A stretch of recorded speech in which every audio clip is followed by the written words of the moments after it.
Pagi itu, mentari menyinari rumah kecil berwarna krem di ujung gang perumahan sederhana.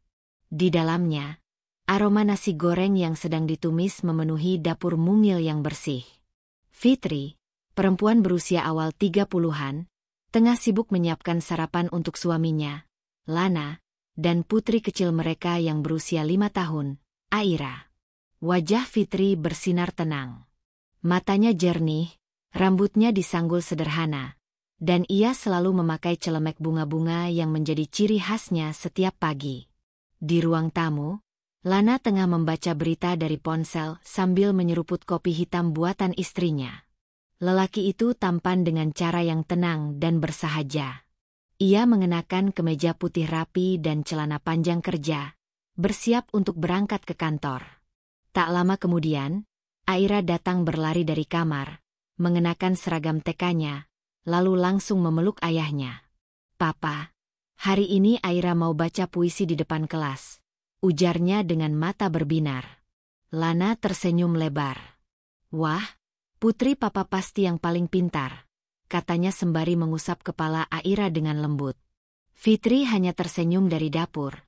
Hatinya hangat menyaksikan keharmonisan kecil yang selalu ia syukuri setiap hari. Mereka makan bersama di meja kecil. Fitri duduk di samping Aira, menyuapi putrinya sambil sesekali mengingatkan Lana soal bekal makan siang yang sudah ia siapkan. Lana mengangguk, lalu mengecup kening istri dan anaknya sebelum berangkat. "Aku pulang jam 7 nanti, ya," katanya dari depan pintu. "Jangan lupa makan siangnya dimakan." "Ya, Mas," sahut Fitri lembut. Hari-hari seperti itu telah mereka jalani selama 6 tahun pernikahan. Rumah kecil mereka mungkin jauh dari kemewahan, namun tak ada hari tanpa tawa dan pelukan hangat. Fitri bukan hanya istri yang setia dan perhatian, tapi juga sahabat, pendengar, dan ibu rumah tangga yang menjalankan segalanya dengan sepenuh hati. Sementara Lana, meski sibuk dengan pekerjaannya sebagai manajer pemasaran di sebuah perusahaan besar, selalu menyempatkan waktu untuk keluarga. Usai mengantar Aira ke sekolah, Fitri biasanya membersihkan rumah lalu menyiapkan makanan ringan untuk dijual secara online. Ia memang tidak bekerja di luar rumah, tapi ia pandai mengatur keuangan, menjahit, dan membuat kue. Pelanggan tetapnya selalu memuji rasa bolu kukus dan nastarnya yang lembut. Sore hari, Fitri akan menjemput Aira lalu mengajaknya bermain atau membaca buku di ruang keluarga. Mereka memiliki kebiasaan kecil sebelum tidur, yaitu berdoa bersama dan saling mengucapkan, "Aku sayang kamu," satu persatu. Fitri sangat menjaga rutinitas ini karena percaya bahwa cinta dalam keluarga bukan sesuatu yang instan. Ia harus dijaga, ditanam, dan dirawat setiap hari. Namun, sore itu sedikit berbeda. Lana mengirim pesan bahwa ia akan pulang agak larut karena ada rapat mendadak. Fitri tak menaruh curiga. Ia membalas pesan suaminya dengan emoji semangat dan mengingatkan agar Lana tidak lupa makan malam. Ia tetap menyiapkan lauk kesukaan Lana, sup ayam bening dan tempe goreng garing. Makanan itu ditutup rapi di meja makan. Fitri menyusui Aira yang mulai mengantuk, lalu duduk sendiri di sofa sambil merajut. Pukul 9 malam Lana baru tiba. Tampak lelah namun tetap tersenyum saat melihat Fitri membukakan pintu. "Maaf telat banget, tadi rapatnya molor," katanya. Fitri hanya mengangguk. Ia menyuguhkan makan malam, duduk menemaninya makan tanpa banyak tanya. Tak pernah terlintas dalam pikirannya untuk mencurigai Lana. Lelaki itu terlalu baik dan jujur untuk berpaling. Setidaknya begitulah Fitri selalu percaya. Di tempat tidur, Lana langsung tertidur lelap. Fitri menatap punggung suaminya, lalu memeluknya dari belakang, membisikkan kalimat yang selalu ia ucapkan tiap malam.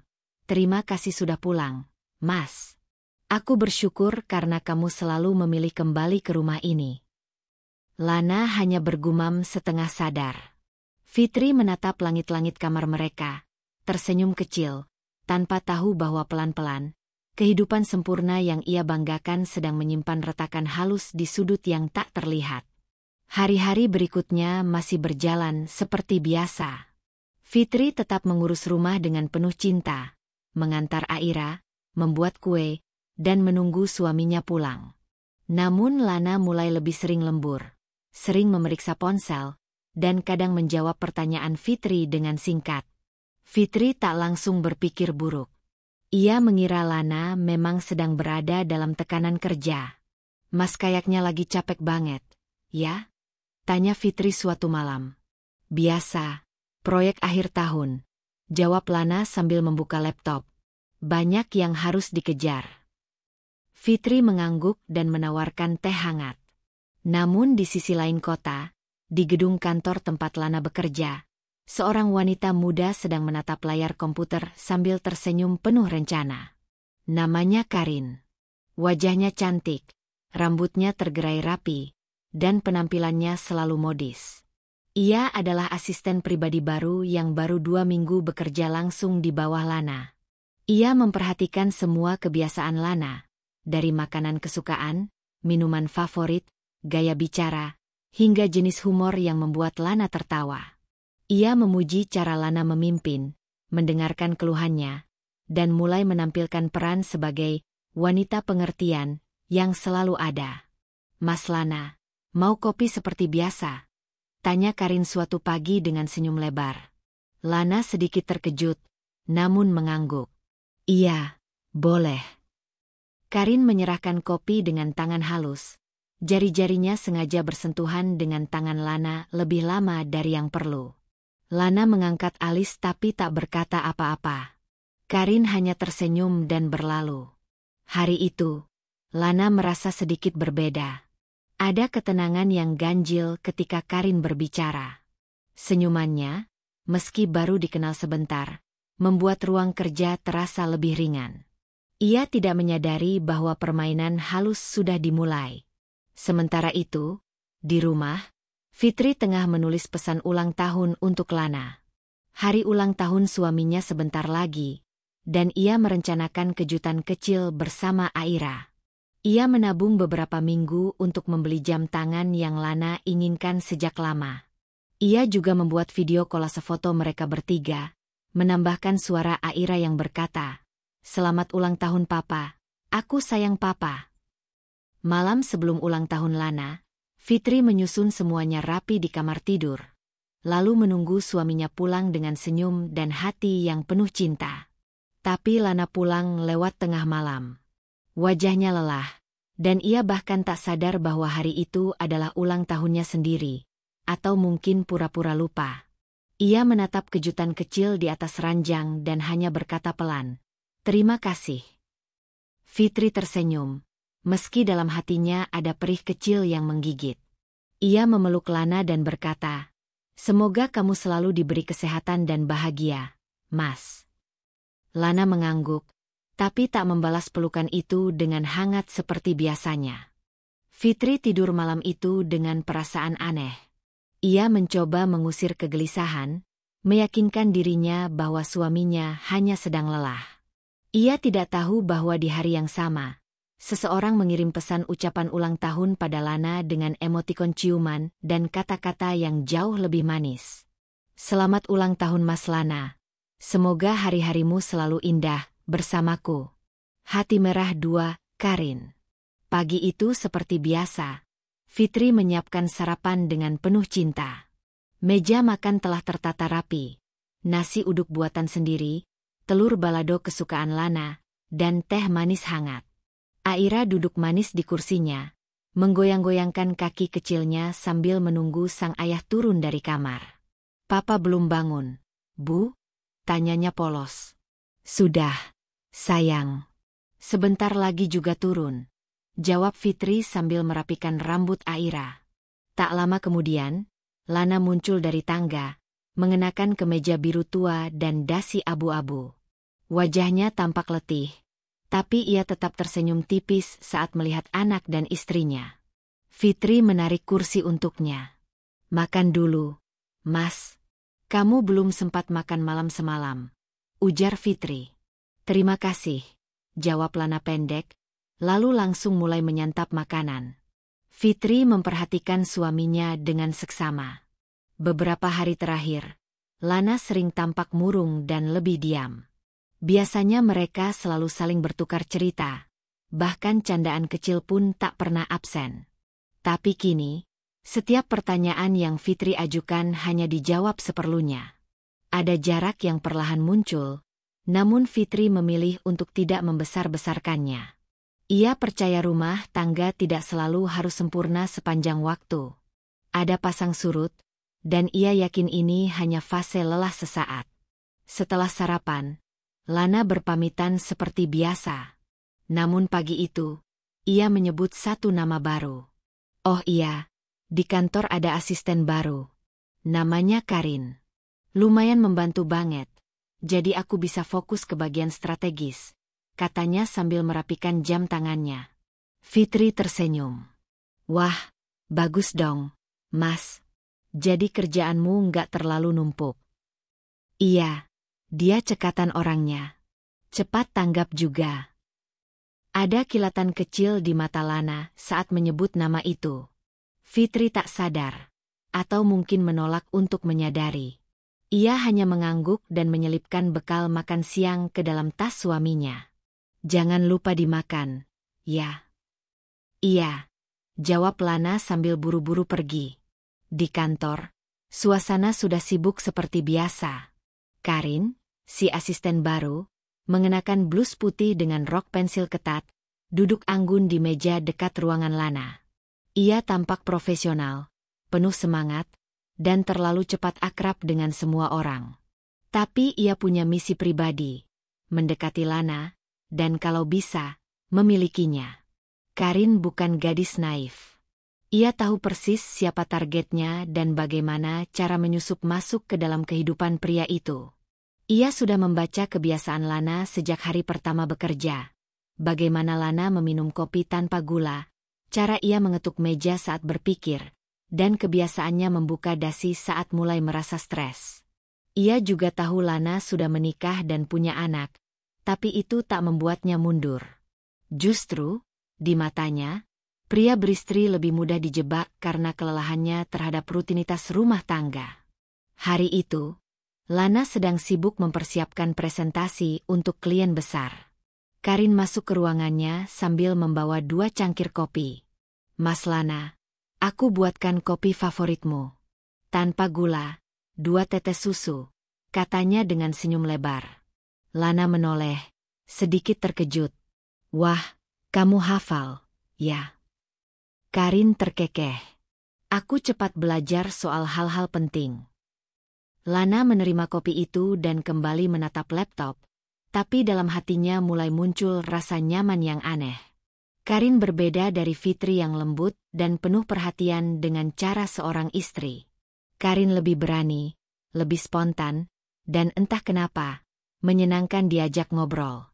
Awalnya, ia menganggap hal itu wajar, bagian dari profesionalisme. Tapi seiring hari-hari berlalu, Karin mulai menciptakan ruang yang lebih intim, tanpa terasa memaksa. Mas Lana kelihatan capek akhir-akhir ini. Nggak ada yang ngurusin di rumah? Tanya Karin suatu siang, setengah bercanda. Lana tersenyum kaku. Ada. Istri saya. Oh ya. Karin meneguk kopinya, lalu menatap Lana dengan mata tajam. Tapi sepertinya Mas lebih betah di kantor. Ya. Aku sering lihat Mas lembur terus. Lana tertawa pendek, mengalihkan pandangan ke layar. Karin tahu, tawa itu bukan karena lucu. Itu karena ada kebenaran di balik candanya. Hari-hari berikutnya, kedekatan mereka semakin mencolok. Karin mulai menyelipkan pujian-pujian halus di sela pekerjaan. Mas Lana tuh keren banget kalau lagi serius gitu. Bikin aku makin semangat kerja. Mas tahu nggak, suara Mas tenang banget. Ngedengerin Mas ngomong bikin hati adem. Lana, yang awalnya merasa risih, perlahan mulai terbiasa. Ia tidak membalas pujian-pujian itu, tapi ia juga tidak menolaknya. Ia membiarkan ruang abu-abu itu tumbuh, tanpa sadar bahwa ia sedang berdiri di tepi jurang. Sementara itu, di rumah, Fitri tetap menjalani hari-harinya dengan cinta. Ia tak tahu apa yang sedang terjadi. Setiap kali Lana pulang telat, ia menyambutnya dengan pelukan dan makanan hangat. Ia menenangkan Aira yang mulai bertanya, "Kenapa papa sekarang jarang pulang sore, Bu?" Fitri menjawab dengan senyum, "Papa lagi sibuk kerja, sayang. Supaya Aira bisa sekolah lebih tinggi nanti." Malam-malam menjadi lebih sunyi. Lana lebih banyak menghadap ponsel, dan seringkali tidur lebih dulu tanpa sempat bercerita apapun. Fitri mencoba tetap kuat, meyakinkan dirinya bahwa ini hanya badai kecil dalam pernikahan. Namun badai itu tumbuh pelan-pelan. Di kantor, Karin mulai membangun simpati palsu. "Mas Lana, aku pernah dikhianati pacar. Loh, sakit banget rasanya," katanya sambil menatap sedih. "Makanya aku paling bisa ngerti rasanya disia-siain orang yang kita sayang." Lana menatap Karin, untuk pertama kalinya tanpa rasa canggung. "Saya nggak pernah nyanyain istri saya," jawabnya pelan. Karin tersenyum lembut, lalu menjawab dengan lirih, "Kalau begitu, dia perempuan yang sangat beruntung." Ucapan itu seperti pisau tajam yang masuk ke hati Lana, bukan karena ia merasa bangga, tapi karena ada bagian dalam dirinya yang tak bisa menyangkal bahwa ia mulai membandingkan. Fitri memang baik, tapi mungkin terlalu baik. Terlalu lurus. Terlalu rumahan. Karin, sebaliknya, penuh warna, membuat hidupnya terasa seperti masa muda lagi. Dan pada suatu malam, Lana pulang lebih larut dari biasanya. Fitri telah tertidur di sofa sambil memegang ponsel, kemungkinan besar menunggunya. Lana menatap wajah istrinya dan hatinya sejenak dipenuhi rasa bersalah. Ia tahu perempuan ini mencintainya tanpa syarat. Tapi perasaan bersalah itu hanya bertahan sebentar, sebelum digeser oleh sensasi kebaruan yang ia rasakan bersama Karin. Fitri terbangun pelan. "Mas baru pulang?" "Iya," jawab Lana singkat. "Udah makan?" "Udah tadi di luar." Fitri terdiam. Untuk pertama kalinya sejak mereka menikah, Lana makan malam tanpa menunggu masakan rumah. "Maaf ya, aku ketiduran nungguin," kata Fitri pelan. Lana hanya mengangguk, lalu masuk ke kamar tanpa sepatah kata lagi. Fitri menatap punggungnya. Ada ganjalan yang mulai tumbuh di dadanya. Tapi ia masih percaya bahwa cinta, jika dijaga dengan tulus, pasti akan menemukan jalannya pulang. Yang tak ia sadari adalah, jalan pulang Lana perlahan sedang dibelokkan oleh seseorang yang tahu betul bagaimana membuat lelaki merasa diperlukan kembali. Dan di balik layar ponselnya, Karin mengetik pesan sambil tersenyum puas. "Jangan lupa istirahat, Mas Lana. Aku tahu hari ini berat. Tapi ada aku, kalau Mas butuh teman cerita." Pesan itu terkirim. Dan Lana, yang sedang berbaring di samping istrinya, membalasnya tanpa ragu. "Terima kasih, Karin. Kamu memang pengertian." Beberapa minggu telah berlalu sejak Karin resmi bekerja di kantor Lana. Hubungan antara Lana dan Fitri perlahan mulai berubah, meski belum mencolok di mata orang lain. Tapi Fitri, sebagai seorang istri yang telah mengenal setiap helaan napas dan irama langkah suaminya, merasa ada sesuatu yang berbeda. Sebuah perubahan halus, hampir tak terlihat, namun menusuk. Lana yang biasanya memeluknya setiap pagi sebelum berangkat, kini hanya mencium keningnya singkat tanpa benar-benar menatap mata. Percakapannya makin pendek. Malam hari, ia lebih sering menghabiskan waktu menatap layar ponsel daripada berbincang dengan Fitri. Bahkan Aira, yang biasanya dengan gembira menyambut ayahnya pulang, kini hanya bisa mencium aroma tubuh ayahnya saat ia sudah tertidur lelap. Fitri tidak ingin berpikiran buruk.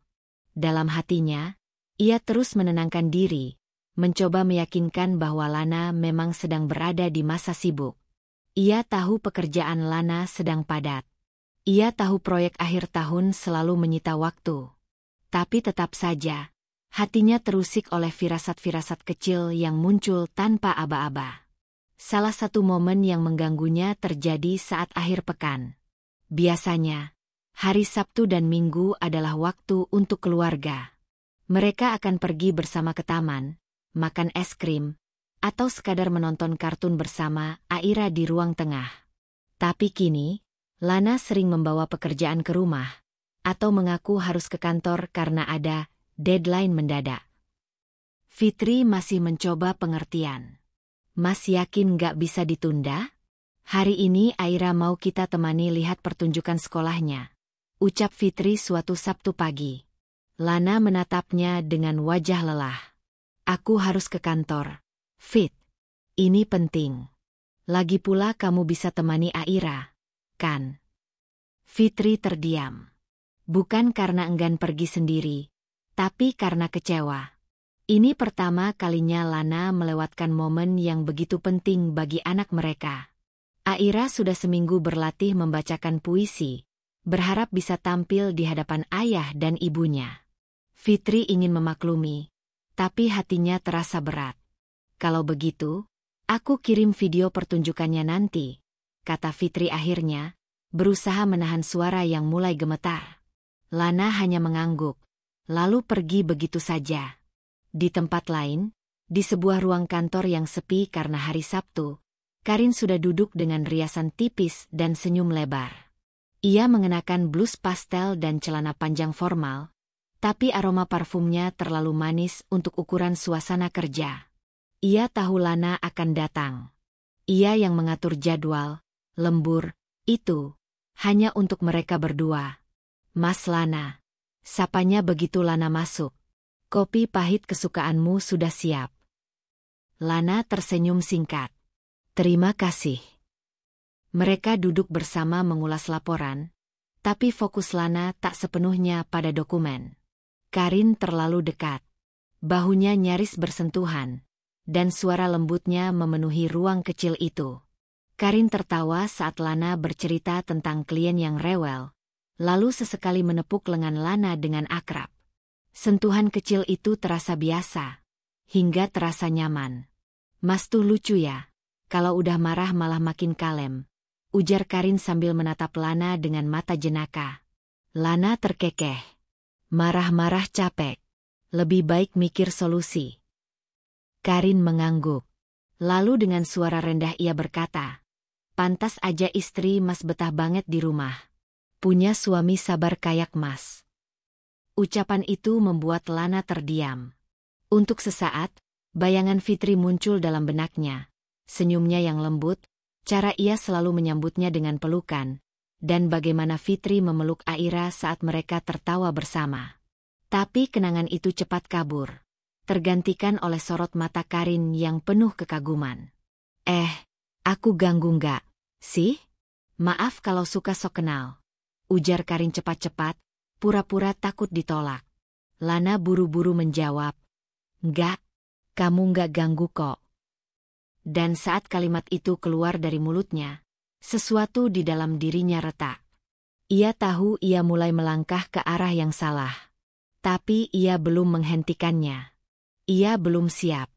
Sementara itu, Fitri tengah duduk di taman sekolah Aira. Tepuk tangan para orang tua mengisi udara sore itu saat Aira maju ke panggung, mengenakan gaun kecil warna biru langit. Matanya menyapu barisan kursi, seolah mencari seseorang. Fitri tahu siapa yang dicari Aira. Hatinya mencubit ketika Aira tak menemukan sosok ayahnya di antara kerumunan. Aira membacakan puisinya dengan suara yang pelan tapi jelas, dan Fitri merekam setiap detik dengan mata berkaca-kaca. Setelah selesai, Aira berlari menghampirinya. Papa mana, Bu? Tanyanya pelan. Fitri berlutut dan memeluknya erat. Papa ada kerjaan, sayang. Tapi ini nanti Mama kirim videonya ke Papa. Ya. Aira mengangguk pelan. Tapi Fitri tahu, ada kekecewaan yang belum bisa dipahami oleh anak seusia Aira. Dan kekecewaan itu, perlahan, menggores juga ke hatinya. Malam harinya, Fitri mengirim video itu ke Lana. Tapi pesan itu hanya dibaca, tak dibalas. Tidak ada ucapan, Tidak ada pelukan maya. Hanya sunyi. Dan sunyi itulah yang membuat Fitri mulai bertanya, apakah ia masih dikenang dalam hati suaminya? Atau kini telah tergeser oleh sesuatu yang tak ia tahu? Fitri tak ingin menjadi istri yang posesif. Ia percaya pernikahan dibangun atas dasar saling percaya. Tapi suatu malam, ia tak sengaja melihat ponsel Lana saat suaminya tertidur. Biasanya ia tidak pernah melakukannya. Tapi malam itu, entah mengapa, tangan dan hatinya bergerak sendiri. Ia membuka pesan yang muncul di layar. Sebuah nama muncul, Karin. Semangat ya, Mas. Jangan terlalu keras ke diri sendiri. Ada aku kalau Mas butuh tempat bernaung. Fitri terdiam. Matanya membulat.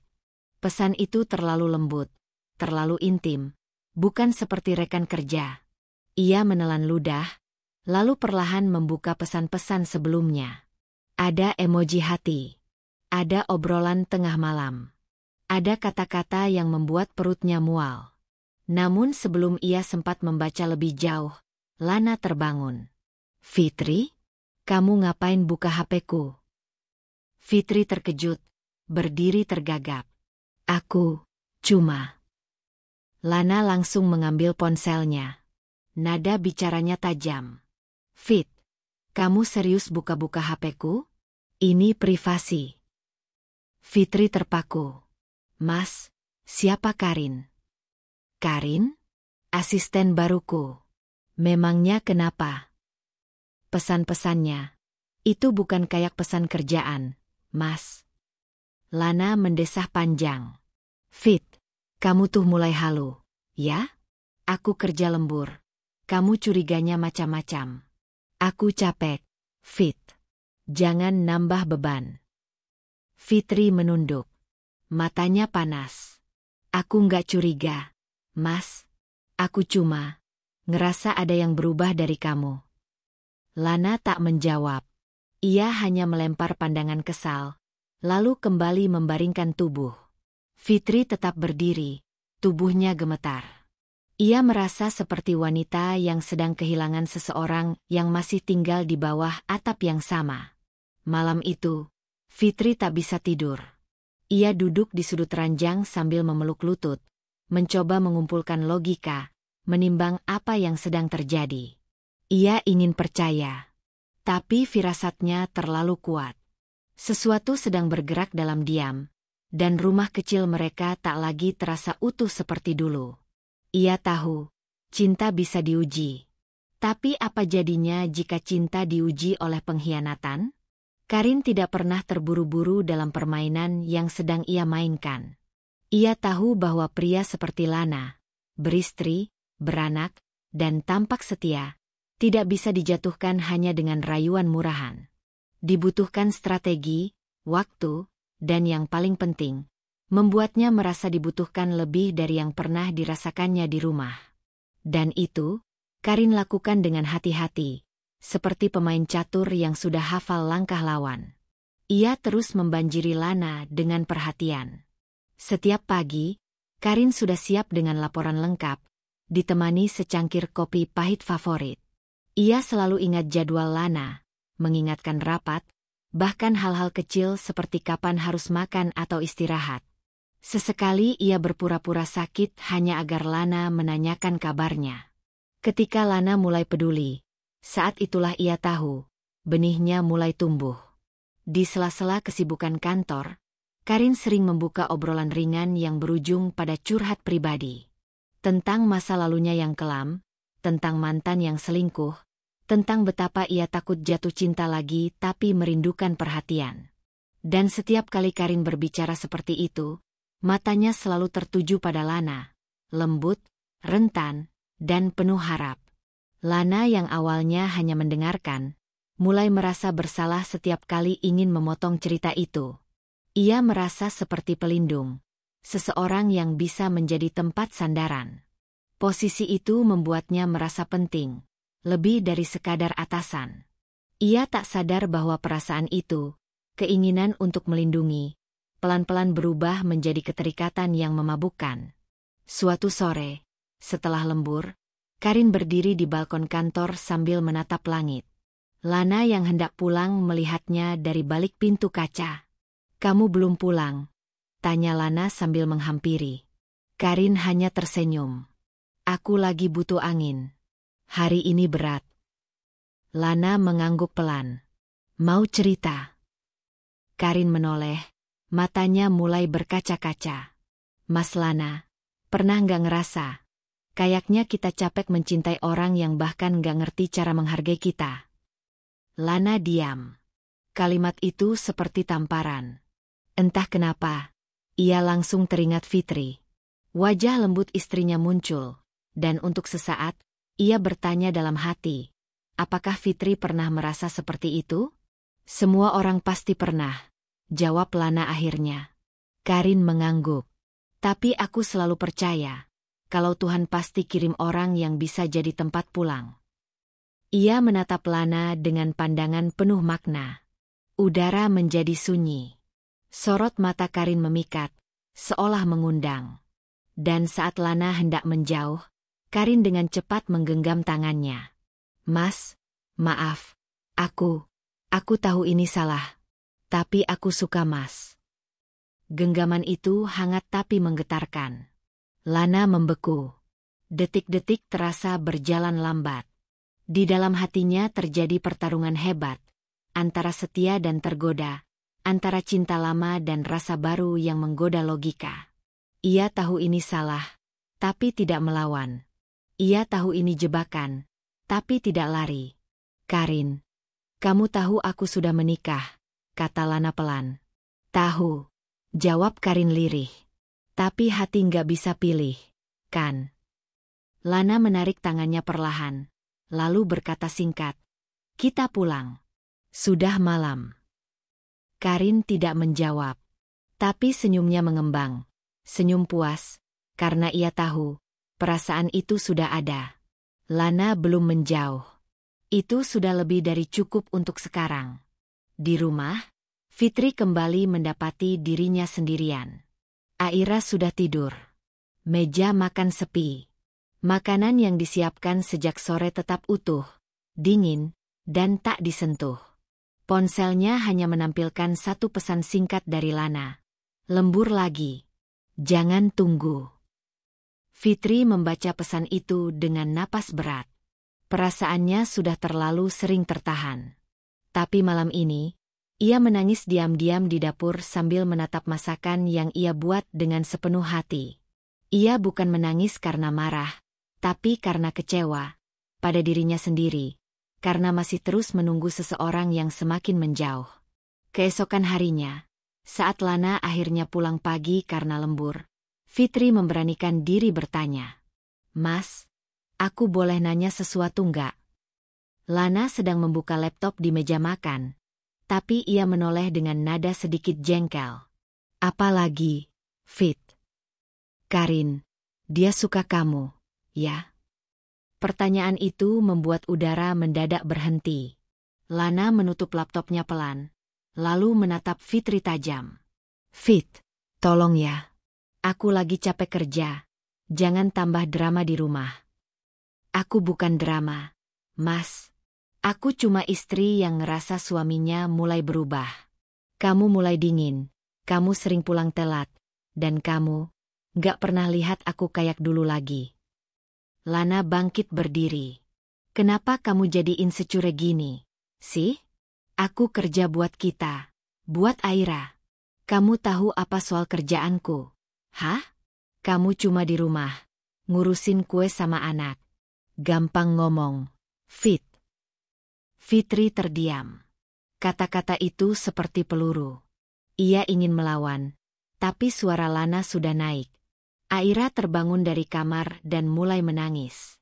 Fitri buru-buru menenangkan anaknya, sementara Lana keluar rumah dengan langkah berat, meninggalkan suara tangis dan luka yang dalam. Di kantor, Karin melihat Lana datang dengan wajah murung. Ia tahu, waktunya sudah tepat. Saat pria sedang rapuh, itulah momen terbaik untuk masuk lebih dalam. "Mas Lana," sapa Karin lembut. "Kamu baik-baik aja?" Lana hanya mengangguk. Tapi Karin tahu, di balik anggukan itu ada kemarahan yang sedang membakar. Ia mendekat perlahan, lalu berkata, "Kalau Mas butuh teman bicara, aku selalu ada." Hari itu, untuk pertama kalinya, Lana tidak menolak pelukan singkat dari Karin. Dan bagi Karin, itu adalah kemenangan pertamanya. Sementara itu, Fitri mulai merasa ada sesuatu yang tak bisa ia abaikan. Ia mencoba membuka akun media sosial kantor Lana, mencari tahu sedikit tentang Karin. Dan betapa kagetnya ia saat melihat foto-foto Karin yang terlalu dekat dengan suaminya. Foto tim kerja. Tapi tatapan Karin ke Lana bukan tatapan rekan biasa. Fitri menutup ponsel dan menatap cermin. Di sana, ia melihat seorang istri yang lelah, tidak hanya secara fisik, tapi jiwanya mulai goyah. Namun dalam kelelahan itu, ada kekuatan yang tumbuh pelan-pelan. Ia tahu, cinta tak boleh buta. Ia harus bersiap. Karena mungkin, ini bukan sekadar ujian, tapi perang panjang yang akan menentukan apakah rumah tangganya bisa diselamatkan, atau akan hancur sepenuhnya. Hari-hari terasa semakin berat bagi Fitri. Tatapan Lana yang dulu penuh kasih kini berganti dingin dan jauh, seperti menatap orang asing. Rumah yang dulunya penuh tawa, kini hanya berisi hening dan suara televisi yang menjadi pengalih sepi. Fitri mencoba bertahan, mencoba memaklumi bahwa mungkin Lana hanya terlalu sibuk. Tapi di dalam hatinya, ia tahu, ada yang tak beres. Suatu malam, saat Lana tertidur pulas di sofa ruang tamu setelah lembur, Fitri mengambil ponselnya yang dibiarkan tergeletak begitu saja. Bukan karena ia ingin mengintai, tapi karena firasatnya sudah terlalu kuat untuk diabaikan. Tangan Fitri gemetar saat membuka layar dan menemukan tidak ada sandi di ponsel itu, sesuatu yang sebelumnya selalu dikunci ketat oleh Lana. Ia membuka aplikasi pesan singkat, dan di sanalah, kenyataan mulai membentur hatinya keras-keras. Sebuah pesan dari Karin muncul di layar. "Mas, makasih udah nemenin aku tadi.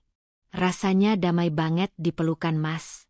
Jangan lupa besok bawa jaket ya, aku nggak mau Mas sakit." Pesan itu dikirim 2 hari lalu. Lalu ada lagi. "Aku jadi nggak sabar pengen selalu di dekat Mas. Kapan ya kita bisa bareng tanpa harus sembunyi-sembunyi?" Fitri menutup mulutnya sendiri agar tidak menjerit. Air matanya menetes tanpa bisa dibendung.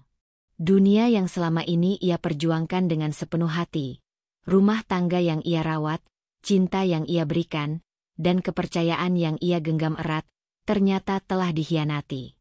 Dengan napas berat, ia mendekati Lana dan membangunkannya pelan. "Mas, ini apa?" ucapnya lirih sambil menunjukkan layar ponsel. Lana membuka mata, dan seketika wajahnya pucat. Ia merebut ponsel itu, lalu bangkit berdiri dengan emosi yang meledak-ledak. "Kamu ngapain buka-buka ponselku?" bentaknya. Fitri tertegun. "Aku cuma mau tahu, Mas. Aku istri kamu, dan aku punya hak untuk tahu." "Hak? Kamu nggak punya hak ngecek privasi aku." Lana memutar tubuh, menatap Fitri tajam dengan mata yang merah karena marah dan panik. Fitri menahan tangis. "Mas, itu Karin kan? Dia kirim pesan kayak gitu ke kamu. Kenapa kamu biarin?" Lana menghela napas kasar, lalu melempar ponsel ke sofa. "Karin itu cuma asistenku. Kamu aja yang terlalu curiga. Kamu pikir semua perempuan yang dekat sama aku pasti mau ganggu rumah tangga kita?" Fitri mencoba tenang. "Tapi bahasanya, Mas, dia bilang dia nyaman dalam pelukan Mas. Kamu mau bilang itu bukan apa-apa?" Dia bercanda. "Kamu tahu nggak sih dunia kerja itu kayak gimana? Orang bisa ngomong seenaknya, dan kamu malah percaya begitu aja." Suara Lana naik 1 oktav lagi. "Udah cukup. Fit. Aku capek. Jangan bikin rumah ini tambah ribut." Fitri menunduk, tapi di dalam dadanya amarah bercampur luka mendidih. Ia tahu suaminya berbohong. Ia tahu, bukan dia yang berlebihan, tapi Lana yang tidak jujur.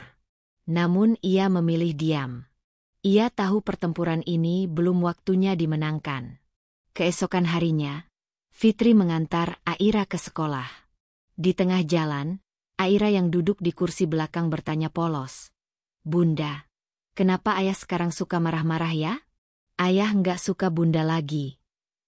Fitri menoleh sebentar ke arah kaca spion, menahan air mata agar tidak jatuh di depan putrinya. "Ayah cuma lagi banyak kerjaan, sayang. Nanti kalau ayah udah tenang, ayah pasti jadi baik lagi."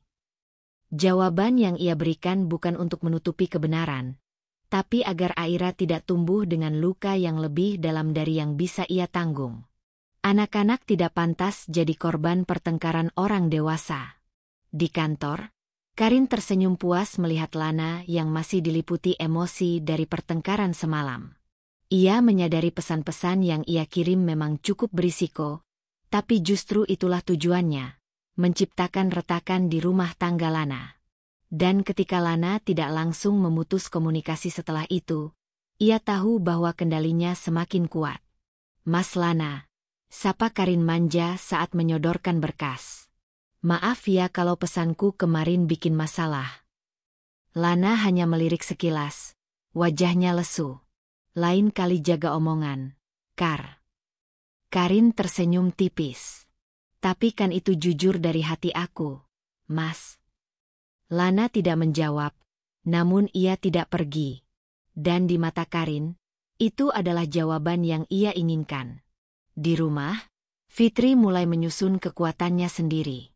Ia mulai membuka kembali kontak-kontak lama, termasuk teman lamanya, Tari, yang kini menjadi pemilik usaha kuliner sukses. Tari menyambut Fitri dengan hangat dan langsung menawarkan kerjasama. Fitri yang dulu dikenal jago memasak mulai menunjukkan minatnya lagi pada dapur, sebagai pelarian dari luka, tapi juga sebagai awal dari pembuktian. Ia tahu, hidupnya tak boleh bergantung pada laki-laki yang tidak lagi tahu cara menghargainya. Kalau ia ingin bertahan, ia harus berdiri di atas kakinya sendiri. Fitri bukan perempuan lemah. Ia hanya terlalu lama mencintai seseorang yang tak tahu cara menjaga hati. Malam hari, Lana pulang dengan wajah lelah. Ia menemukan meja makan tetap disiapkan seperti biasa. Namun kali ini, Fitri tidak duduk menunggunya. Ia hanya meninggalkan catatan kecil di atas meja. "Aku dan Aira sudah makan duluan. Aku tahu kamu sibuk. Tapi rumah ini selalu punya tempat untukmu, kalau kamu masih ingin pulang." Lana membaca catatan itu dalam diam. Entah kenapa, hatinya terasa tercekik. Ia tahu ia mulai kehilangan sesuatu yang sangat berharga. Tapi ego dan rasa bersalah menutupinya. Ia belum siap mengakui bahwa hatinya mulai goyah pada tempat yang salah. Dan sementara itu, di tempat lain, Karin membuka sebotol wine sambil tersenyum pada dirinya sendiri di depan cermin. "Pelan-pelan saja, Karin," ucapnya lirih. Istrinya belum tahu siapa yang sedang dia lawan. Tapi yang Karin tak tahu, Fitri bukan perempuan biasa. Ia adalah istri yang pernah dicintai sepenuh hati, dan ketika dikhianati, ia tidak akan membalas dengan air mata. Ia akan membalas dengan kebangkitan yang akan mengguncang segalanya. Karin tahu satu hal, lelaki seperti Lana hanya butuh sedikit dorongan untuk melangkah dari keharmonisan ke kehancuran. Ia tahu kapan harus terlihat manis, kapan harus menunjukkan kepedulian, dan kapan harus membuat pria itu merasa istrinya tak lagi cukup baik untuknya. Hari-hari berikutnya, Karin bermain lebih halus. Ia tak lagi terlalu genit dalam pesan, tapi mulai membangun narasi di kantor bahwa Fitri adalah istri yang menyulitkan, posesif, dan terlalu banyak menuntut. "Mas, kamu jangan baper ya, tapi aku tuh kasihan lihat kamu. Tiap hari kamu capek kerja, pulang masih dimarahin istri. Kamu tuh laki-laki hebat, Mas. Kamu butuh yang bisa ngertiin kamu," ucap Karin saat mereka makan siang di pantry kantor. Lana hanya mengangguk pelan. Ia tidak langsung membenarkan, tapi juga tidak membantah. Dan bagi Karin, itu sudah cukup. Namun, permainan Karin tidak berhenti di situ. Ia menyewa 2 pria bayaran untuk membuat seolah-olah Lana menghadapi gangguan eksternal karena Fitri. Ia mengatur agar 2 pria itu mendatangi kantor dan berpura-pura menagih utang yang katanya dilakukan oleh istri Lana. Di depan banyak staf kantor, termasuk Karin, mereka membuat kegaduhan dan memaksa Lana bertanggung jawab atas utang fiktif itu. "Saya cuma mau tagih tanggung jawab istri Bapak, Pak Lana," teriak salah satu pria sambil mendorong meja kerja Lana. "Istri Bapak minjam 50 juta untuk modal bisnis, tapi sekarang kabur." Lana kebingungan.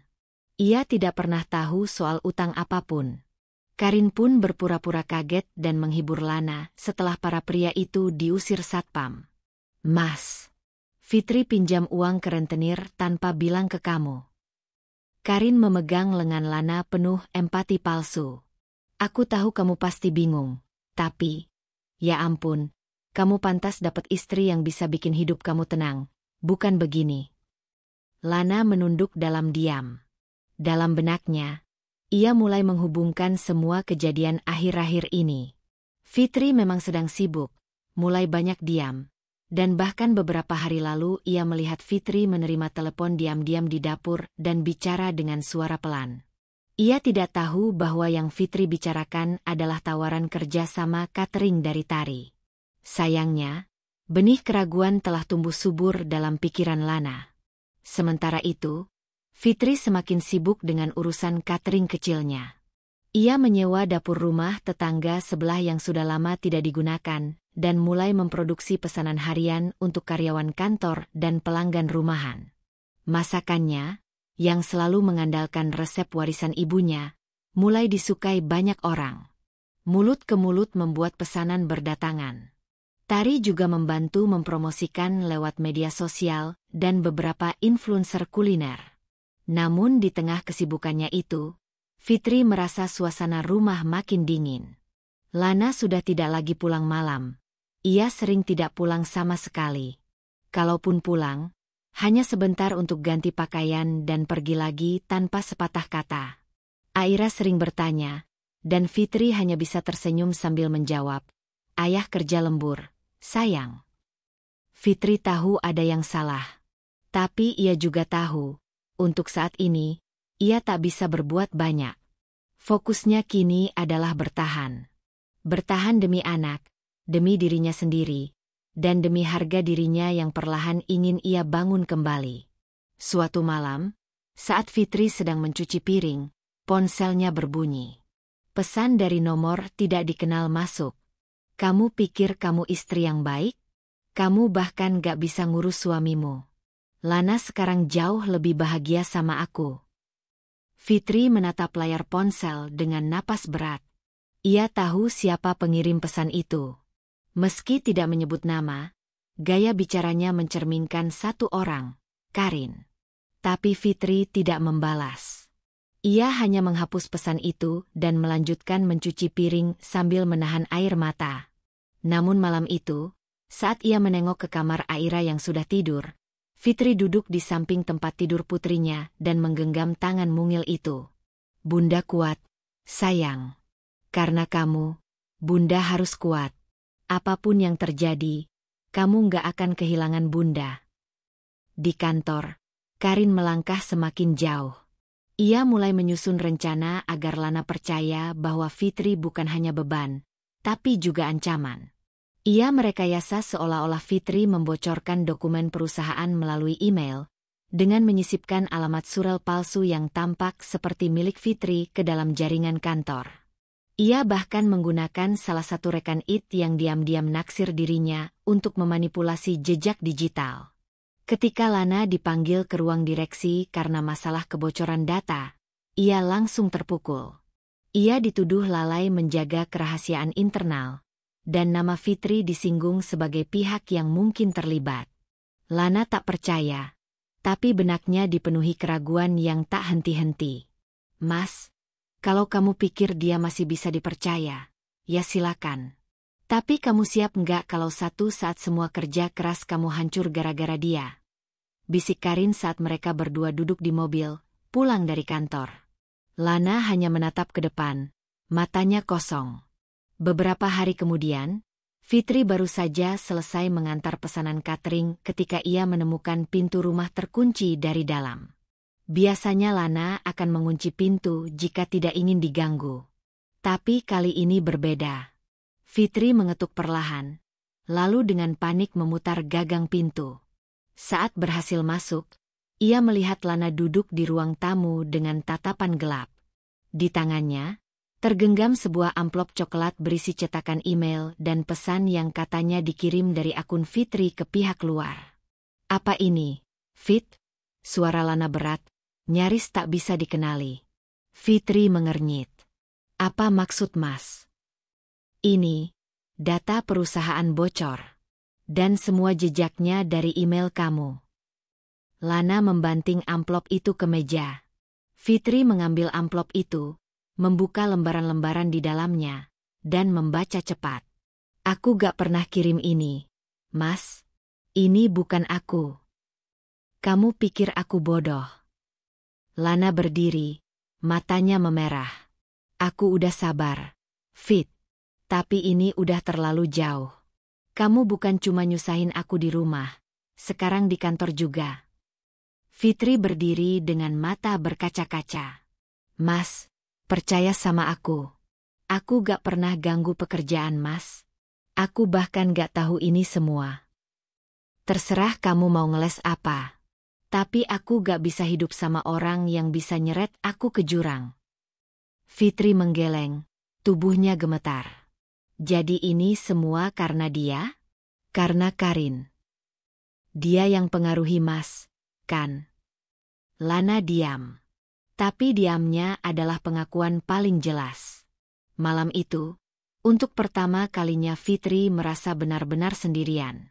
Ia duduk di kamar Aira yang telah tidur, menatap langit-langit, dan bertanya dalam hati. Apa aku salah? Salah mencintai terlalu dalam? Salah mempercayai suamiku sendiri. Tapi dalam diamnya, ia menemukan jawabannya. Ia tidak salah. Ia hanya sedang diuji. Dan ia tahu, ujian ini belum selesai. Karin merasa menang. Tapi Fitri belum menyerah. Belum. Malam itu, hujan turun deras. Seperti langit pun turut bersedih menyaksikan kehancuran yang perlahan melanda rumah tangga Fitri dan Lana. Fitri duduk termenung di ruang tamu. Matanya sembab, jantungnya terasa kosong. Kata-kata Lana beberapa jam lalu masih terngiang di telinganya, menghantam seperti palu besar yang tak berhenti menghancurkan hatinya. Aku gak bisa hidup sama orang yang bisa nyeret aku ke jurang. Padahal, dialah yang selama ini berusaha menjaga Lana tetap berdiri. Fitri ingin percaya bahwa semuanya hanya kesalahpahaman, bahwa Lana hanya sedang kalut. Tapi semua bukti telah dikemas rapi oleh seseorang yang benar-benar tahu cara menjerat suami orang. Keesokan paginya, Lana tidak ada di rumah. Fitri bangun dalam keheningan yang mencekam. Tak ada pesan. Tak ada penjelasan. Hanya satu kenyataan yang makin nyata. Suaminya telah berpaling. Aira pun bertanya polos. Ayah mana, Bun? Dan pertanyaan itu adalah luka baru yang terus menganga. Di tempat lain, Karin bangun dengan senyum kemenangan. Ia membuka tirai apartemennya sambil menyeruput kopi, menatap keluar jendela seolah-olah dunia kini berada di tangannya. Semalam, Lana tidur di sofa apartemennya. Tidak banyak bicara. Tapi itu cukup baginya. Langkah Lana telah mengarah padanya. Dan sekarang tinggal sedikit lagi ia rebut sepenuhnya. Mas, kamu udah gak harus balik ke rumah itu lagi. Kamu punya aku, bisik Karin malam sebelumnya sambil menyandarkan kepalanya ke bahu Lana. Lana tidak membalas. Ia hanya diam, terlalu lelah untuk melawan badai yang telah ia izinkan masuk ke dalam hidupnya sendiri. Fitri mencoba tetap tegar. Ia tetap menyiapkan sarapan untuk Aira, mengantarnya sekolah, lalu melanjutkan mengurus pesanan catering. Tapi di balik semua itu, pikirannya tidak tenang. Hatinya masih menunggu Lana pulang. Masih berharap bahwa semua ini bisa dijelaskan, diperbaiki. Namun, harapan itu mulai memudar ketika malam kembali datang dan Lana tetap tidak pulang. Di hari ketiga, Fitri menerima surat diantar oleh kurir. Sebuah amplop panjang dengan cap dari kantor pengacara. Tangannya gemetar saat membuka dan membaca isinya. Permohonan cerai. Diajukan oleh Lana Pratama. Air mata Fitri langsung mengalir tanpa bisa dibendung. Ia terduduk di lantai ruang tamu, memeluk surat itu seperti seseorang yang baru saja kehilangan rumahnya dalam kobaran api. Ia tidak mengerti. Mengapa begitu mudah? Mengapa secepat itu? Bertahun-tahun cinta, pengorbanan, kesetiaan. Apakah semua itu kalah oleh godaan perempuan yang bahkan belum dikenalnya selama 1 tahun? Beberapa hari setelahnya, Lana datang ke rumah. Wajahnya dingin, sikapnya kaku. Ia tidak meminta maaf, tidak juga menjelaskan. Ia hanya datang dengan satu tujuan, menyampaikan talak. Fit, aku udah mikir panjang. Aku mau akhiri semuanya. Kita udahan aja, ucap Lana tanpa menatap mata istrinya. Fitri berdiri tegak, tubuhnya gemetar. Tapi matanya menatap tajam. Kamu yakin, Lan? Tanyanya pelan, menahan isak. Yakin. Kita udah gak sejalan. Aku mau hidup tenang, jawab Lana enteng. Tenang? Kamu pikir kamu akan tenang setelah semua ini? Suara Fitri mulai naik, tapi masih bisa dikendalikan. Aku capek, Fit. Kamu makin beda. Aku gak bahagia lagi. Fitri tertawa kecil, sarkastik. Kamu gak bahagia karena kamu dengerin perempuan yang cuma muncul sebentar tapi udah bisa bikin kamu lupa siapa aku. Siapa kita? Fit, aku udah putuskan. Lana mengangkat tasnya dan bersiap pergi. Fitri melangkah pelan ke arah Lana. Air matanya mengalir, tapi suaranya tetap tegar. Kalau itu keputusan kamu, aku gak bisa paksa. Tapi satu hal, Lan, kamu boleh nyakitin aku, ninggalin aku, tapi kamu jangan pernah abaikan Aira. Dia tetap anakmu. Dia gak minta dilahirkan untuk melihat orang tuanya hancur kayak begini. Lana menunduk, tapi tetap pergi. Pintu rumah tertutup perlahan. Dan dengan itu, semua yang dulu disebut keluarga resmi hancur berkeping-keping. Fitri menghabiskan malam itu dalam pelukan Aira. Gadis kecil itu tak mengerti banyak, tapi merasakan kesedihan ibunya. Bunda jangan nangis, ya, ucap Aira sambil mengelus rambut Fitri. Kalimat itu, dari mulut seorang anak kecil, cukup untuk membuat Fitri sadar. Ia tidak sendiri. Esoknya, ia menatap wajahnya di cermin. Mata bengkak, tapi tatapan mulai berubah. Ada sesuatu dalam dirinya yang perlahan bangkit, ketegaran, harga diri, dan tekad. Mulai hari ini, aku akan hidup bukan untuk Lana, tapi untuk diriku dan anakku, bisik Fitri pada bayangannya sendiri. Di sisi lain, Karin mulai merasa dirinya benar-benar menang. Ia memposting foto-foto samar bersama Lana, mengganti foto profil media sosialnya dengan gambar hati dan kutipan cinta. Banyak rekan kantor mulai bergunjing, tapi Karin tidak peduli.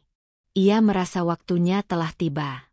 Namun, ia lupa satu hal. Mencuri suami orang bukan berarti mencuri hatinya. Lana memang bersamanya kini, tapi lelaki itu mulai terlihat dingin, tidak bahagia, dan mudah tersinggung. Ia sering pergi sendiri, tidak membalas pesan Karin, bahkan pernah pulang tengah malam tanpa kabar. Karin mulai cemas, tapi menyembunyikan itu dengan tetap menunjukkan wajah ceria di depan Lana. Ia mulai berhayal tentang pernikahan, tentang hidup bersama selamanya, seolah-olah rumah tangga Fitri hanyalah jalan menuju impiannya.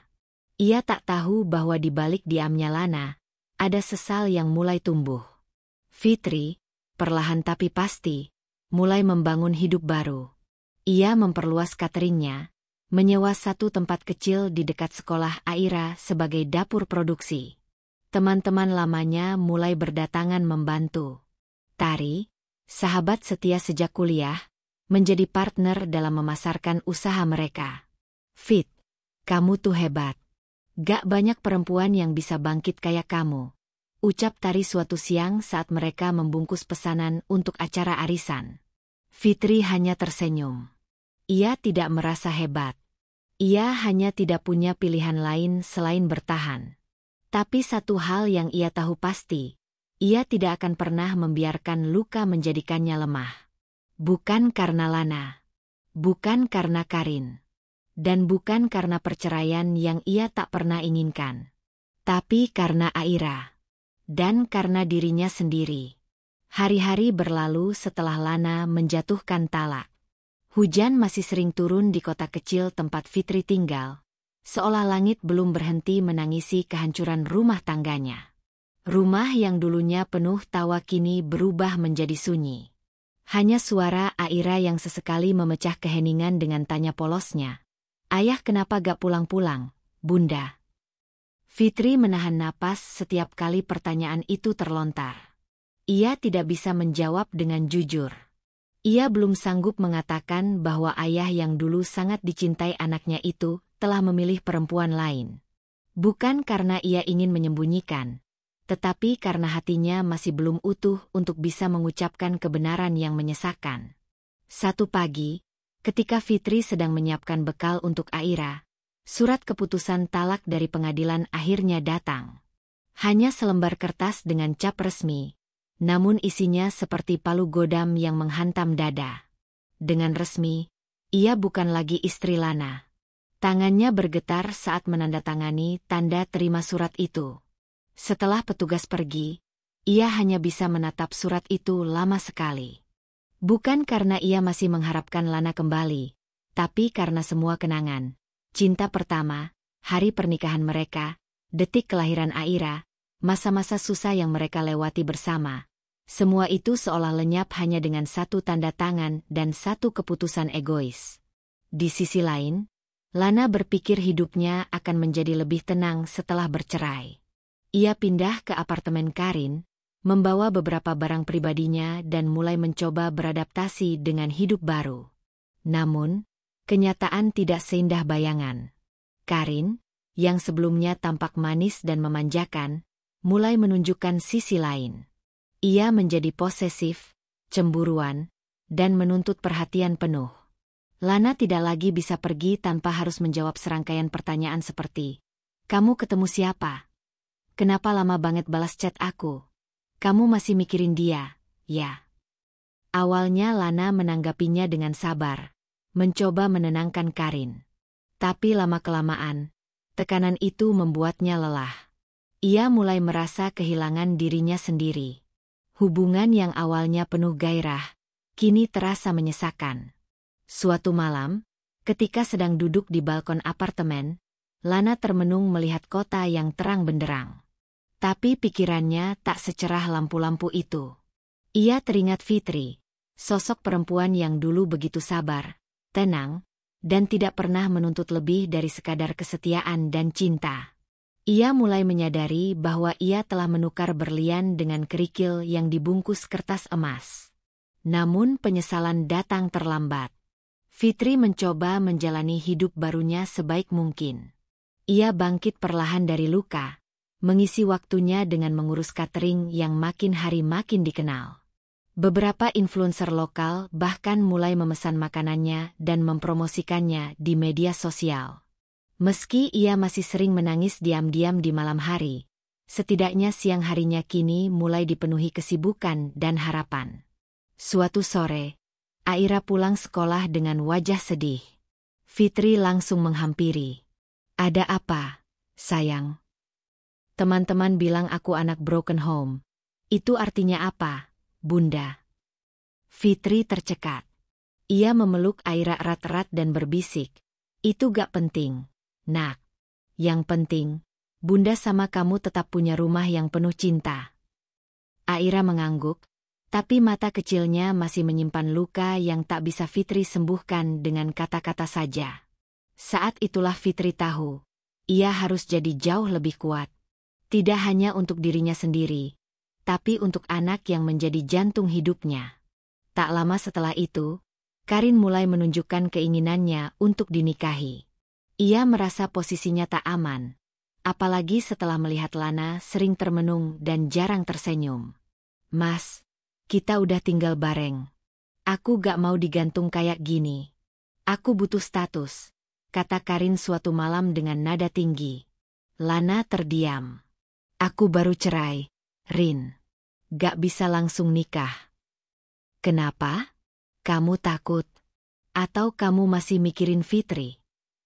Pertanyaan itu membuat Lana menatap Karin dalam-dalam. Ia tidak menjawab. Karena dalam hati kecilnya, ia tahu bahwa jawabannya adalah ya. Sementara itu, ibu mertuanya, Ibunda Lana, mendadak datang ke rumah Fitri setelah sekian lama menghilang dari kehidupan mereka. "Fitri, kamu tahu aku dulu gak pernah suka kamu," katanya lugas saat Fitri menyambutnya di ruang tamu. Fitri menegakkan tubuhnya. "Saya tahu, Bu. Tapi sekarang, saya lihat kamu jauh lebih baik daripada perempuan yang sekarang sama Lana. Saya gak bisa diam aja lihat rumah tangga anak saya hancur." Fitri tersenyum lemah. "Tapi semua ini sudah terjadi, Bu. Lana sudah talak saya." Perempuan tua itu menatap Fitri lama, lalu mengangguk. "Kalau suatu hari dia sadar dan minta kembali, kamu masih mau terima?" Fitri hanya menatap kosong keluar jendela. "Saya gak tahu, Bu. Saya belum bisa jawab itu sekarang." Waktu terus berlalu. Hari-hari Fitri kini lebih sibuk dari sebelumnya. Usahanya makin ramai, bahkan mulai mendapat pesanan catering acara pernikahan dan ulang tahun. Ia mempekerjakan 2 orang karyawan tambahan dan menyewa ruang usaha lebih besar. Fitri yang dulu hanya ibu rumah tangga, kini menjelma jadi pengusaha kecil yang kuat dan dihormati. Namun di balik keberhasilan itu, ada luka yang masih sering datang di malam sunyi. Kadang, ia duduk di teras rumah sambil memandangi langit. Hatinya masih merindukan seseorang yang dulu ia sebut rumah, meskipun ia tahu rumah itu telah runtuh karena dikhianati. Dan dalam hatinya, ada satu pertanyaan yang terus ia simpan. Kalau Lana kembali, haruskah aku memaafkannya? Sebuah pertanyaan yang hanya waktu bisa menjawabnya. Sementara itu, di apartemen Karin, Lana mulai merasa seperti orang asing. Ia mulai rindu suara Aira, rindu aroma dapur buatan Fitri, rindu obrolan santai mereka di malam hari, dan rindu dipandang bukan sebagai pria sukses, tapi sebagai suami dan ayah yang dicintai tanpa syarat. Namun semuanya telah berubah. Dan Lana sadar, ia sendirilah yang merusaknya. Matahari pagi menyinari rumah kecil milik Fitri dengan lembut, seakan memberinya semangat baru untuk menjalani hari. Meskipun luka dalam hatinya belum sepenuhnya sembuh, ia telah menemukan pijakan untuk bangkit. Aira, putrinya itu menjadi alasan utama Fitri menolak tenggelam dalam kesedihan. Hari-harinya kini diisi dengan aktivitas catering yang semakin sibuk. Pesanan datang tak henti, mulai dari makan siang kantoran hingga acara kecil di rumah-rumah warga. Fitri menyulap dapurnya menjadi pusat produktivitas. Ia mulai bangun pukul 4 subuh untuk menyiapkan bahan-bahan, memasak dengan penuh cinta dan ketelitian, lalu mengemas makanan-makanan itu dengan rapi. Ia tak lagi hanya memasak untuk mengisi waktu, tapi untuk menyambung hidup dan membuktikan bahwa ia mampu berdiri di atas kakinya sendiri. Dari mulut ke mulut, kabar mengenai catering rumahan Fitri menyebar. Banyak yang menyukai rasa masakannya yang khas dan rumahan, penuh cinta seperti masakan ibu. Seorang sahabat lamanya, Naya, yang kini menjadi food blogger lokal, memesan dan mengulas catering Fitri di media sosial. Dalam semalam, jumlah pesanannya melonjak drastis. Fitri pun merekrut 2 orang tetangga untuk membantunya, menciptakan lingkaran kerja kecil yang saling mendukung. Naya, sahabat semasa SMA yang sempat hilang kontak, datang berkunjung ke rumah setelah bertahun-tahun. Mereka duduk di teras, ditemani teh hangat dan suara kicauan burung. Kamu berubah banget, Tri. Lebih kuat, lebih bercahaya, kata Naya sambil menatap sahabatnya dengan kagum. Fitri tersenyum lemah. Aku gak punya pilihan. Nah, kalau bukan aku yang bangkit, siapa lagi? Naya memegang tangan Fitri. Tapi kamu gak sendiri. Sekarang aku balik ke hidup kamu.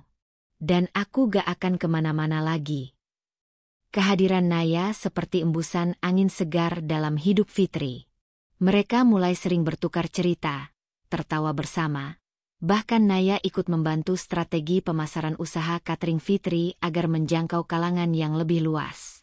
Sementara itu, di sisi lain kota, Lana menghadapi hari-harinya yang mulai terasa janggal. Hubungannya dengan Karin tidak berjalan mulus seperti yang ia bayangkan. Awalnya semua manis dan menggoda. Namun setelah beberapa bulan tinggal bersama, yang tersisa hanyalah tuntutan, kecemburuan, dan pertengkaran kecil yang makin membesar setiap harinya. Suatu malam, Karin menemukan Lana duduk di ruang tamu, menatap foto lama Aira yang masih ia simpan di dompetnya. Kamu masih mikirin mereka, ya? Tanya Karin dengan nada mencurigakan. Lana tak menjawab. Ia hanya menatap foto itu lama, sebelum akhirnya mengangguk pelan. Aku kangen Aira. Kamu lebih baik lupakan mereka, Mas. Sekarang kamu sama aku. Fokus sama masa depan kita, desak Karin. Tapi Aira anakku. Aku gak bisa pura-pura dia gak ada, sahut Lana, mulai merasa jengah. Perdebatan makin memanas. Karin yang awalnya menuntut perhatian kini mulai menuntut kekuasaan atas hidup Lana. Ia tak suka Lana masih menjalin komunikasi dengan rekan-rekan lama dari kantor. Ia bahkan mengusulkan agar Lana berhenti bekerja dan membantunya membangun bisnis pribadi. Tapi Lana menolak. Ia merasa kehilangan arah, kehilangan kebebasan, dan pelan-pelan kehilangan dirinya sendiri. Lana mulai menyadari bahwa ia telah keluar dari rumah untuk masuk ke dalam sangkar. Suatu sore, Fitri sedang mengantar catering ke salah satu kantor tempat langganannya, ketika seseorang menepuk bahunya dari belakang. Ia menoleh dan terkejut melihat siapa yang berdiri di sana. Mas Adit, serunya lirih. Adit adalah teman kuliah Fitri yang dulu sempat dekat, namun mereka kehilangan kontak setelah Fitri menikah. Sekarang, Adit bekerja sebagai manajer di kantor yang memesan catering dari Fitri. Aku gak percaya ini kamu. Aku sering makan masakan catering ini, dan ternyata pemiliknya kamu sendiri, ucap Adit dengan mata bersinar. Pertemuan itu menjadi awal dari kehadiran kembali Adit dalam hidup Fitri. Ia sering menyapa setiap kali Fitri datang mengantar pesanan, bahkan kadang membantunya membawa boks makanan ke dalam kantor. Adit yang masih lajang dan rendah hati itu pelan-pelan memberi warna baru dalam kehidupan Fitri. Namun Fitri masih menjaga jarak. Luka yang ditinggalkan Lana belum sepenuhnya sembuh. Ia takut membuka hati, takut mempercayai, takut kecewa lagi. Di rumah, Aira tumbuh menjadi anak yang manis dan penuh semangat. Meskipun sering menanyakan ayahnya, ia mulai terbiasa dengan kehidupan bersama ibunya saja. Fitri mengajaknya ke taman, membaca buku bersama, atau menonton film keluarga di malam hari. Aira tampak bahagia, meskipun sesekali masih menatap kosong saat melihat teman-teman sebayanya dijemput ayah mereka. Suatu malam, Aira menatap ibunya lama sebelum tidur dan berkata, "Bunda, kalau ayah datang lagi, kita boleh peluk dia."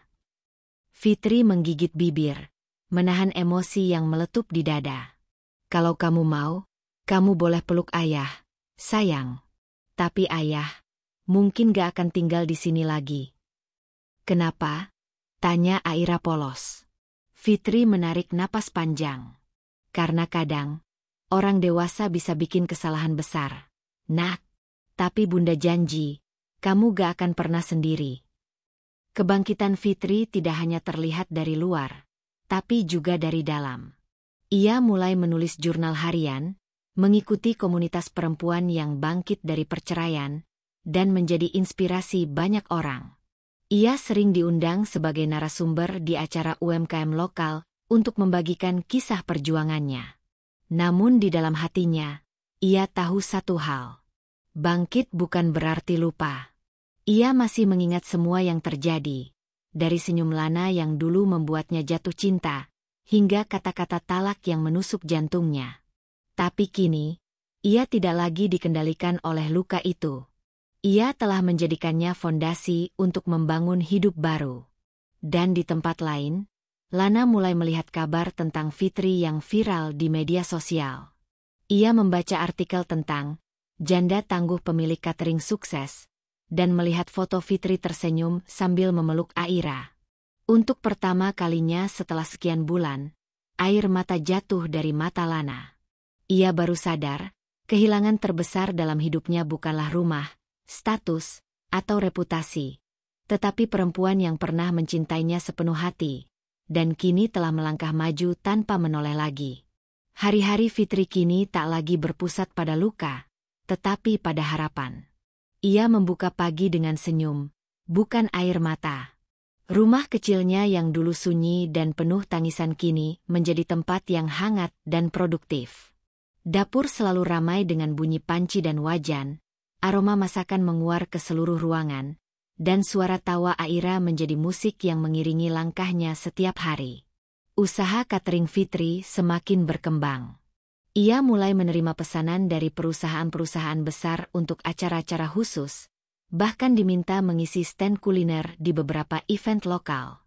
Media sosialnya dibanjiri testimoni positif, dan setiap harinya, jumlah pengikutnya terus bertambah. Tak hanya dikenal sebagai janda tangguh, Fitri kini menjadi ikon perempuan mandiri yang bangkit dari keterpurukan. Adit, sahabat lamanya, kerap hadir membantu dalam diam. Ia mempromosikan usaha Fitri ke klien-klien kantornya, membantu membuatkan website sederhana, dan sesekali mengantar pesanan ke tempat yang jauh. Adit tak pernah menyatakan cintanya, tapi perhatiannya sangat terasa. Ia hadir bukan untuk menggantikan siapapun, tapi untuk menemani Fitri dengan cara yang paling tulus. Fitri menyadari hal itu. Hatinya mulai terasa ringan saat berada di dekat Adit. Tidak lagi dipenuhi trauma dan kecurigaan, tapi pelan-pelan dihiasi rasa nyaman yang tumbuh dalam diam. Meski ia belum siap membuka hati sepenuhnya, ia tidak lagi menutup pintu seperti dulu. Di sisi lain, kehidupan Lana jauh berbeda dari bayangan indah yang dulu Karin janjikan. Setelah tinggal bersama selama beberapa bulan, konflik antara mereka semakin sering terjadi. Karin yang dulu terlihat penuh kasih, kini menunjukkan wajah aslinya, cemburuan, suka mengatur, dan penuh tuntutan. Kamu itu milikku, Mas. Harusnya kamu berhenti kerja dan fokus sama hubungan kita. Bentak Karin suatu malam setelah Lana lembur tanpa memberi kabar. Aku kerja, bukan selingkuh. Kamu jangan bawa-bawa emosi tiap hari, balas Lana kesal. Namun pertengkaran mereka tidak pernah benar-benar selesai. Karin selalu curiga, selalu menuduh, dan selalu merasa tidak cukup diperhatikan. Ia merasa Lana masih memikirkan Fitri, dan kecurigaan itu membuatnya makin posesif. Ia mulai memeriksa ponsel Lana secara diam-diam, bahkan mencoba membatasi hubungan Lana dengan rekan-rekannya. Lana, yang dulu merasa hidup bersama Karin akan lebih menyenangkan, kini justru terperangkap dalam hubungan yang membuatnya merasa seperti tawanan. Di kantor pun ia mulai kehilangan fokus. Performa kerjanya menurun, klien-klien mulai komplain, dan atasan mulai memperingatkan. Yang lebih membuat Lana gelisah adalah bagaimana bayangan Fitri terus hadir di pikirannya. Setiap melihat Aira lewat video yang sesekali dikirim oleh adiknya, hatinya terasa kosong. Ia melihat anak itu tumbuh, tersenyum di samping ibunya, dan itu bukan karena dirinya, melainkan karena Fitri yang tetap kuat dan mampu memberikan kebahagiaan tanpa kehadiran seorang ayah. Suatu malam, Lana pulang dalam keadaan lelah. Ia meletakkan tas kerja di sofa dan menatap langit-langit kosong dengan tatapan murung. Karin yang melihatnya langsung mengomel. kenapa muka kamu gitu? Ketemu sama Fitri, ya? Lana mendesah. Karin, cukup. Aku capek. Aku kerja seharian, bukan buat dicurigain terus. Kalau kamu masih mikirin dia, kenapa gak balik aja ke dia? Teriak Karin. Kata-kata itu menusuk. Dan entah mengapa, malam itu Lana benar-benar berpikir, andai saja aku bisa kembali. Sementara itu, Fitri sedang duduk di ruang tamunya sambil membaca komentar dari pelanggan yang memuji cita rasa masakannya. Ia mengunggah foto Aira yang sedang membantu membuat kue, lengkap dengan caption manis. Asisten kecil Bunda hari ini hati merah 2. Komentar-komentar membanjiri postingan itu. Namun, di antara banyaknya komentar, ada satu pesan pribadi yang membuat Fitri terdiam cukup lama. Itu dari Lana. Fitri, apa aku boleh ketemu Aira minggu depan? Aku kangen dia. Fitri membaca pesan itu berkali-kali. Dadanya sesak, bukan karena rindu, tapi karena perasaan rumit yang kembali mengaduk emosinya. Ia tak langsung membalas. Ia tahu, memberi celah pada Lana berarti membuka luka lama. Tapi ia juga tahu, Aira berhak bertemu ayahnya. Setelah berdiskusi dengan Naya dan merenung semalaman, akhirnya Fitri membalas. Aira bisa bertemu kamu. Tapi hanya sebagai ayah dan anak. Tidak lebih.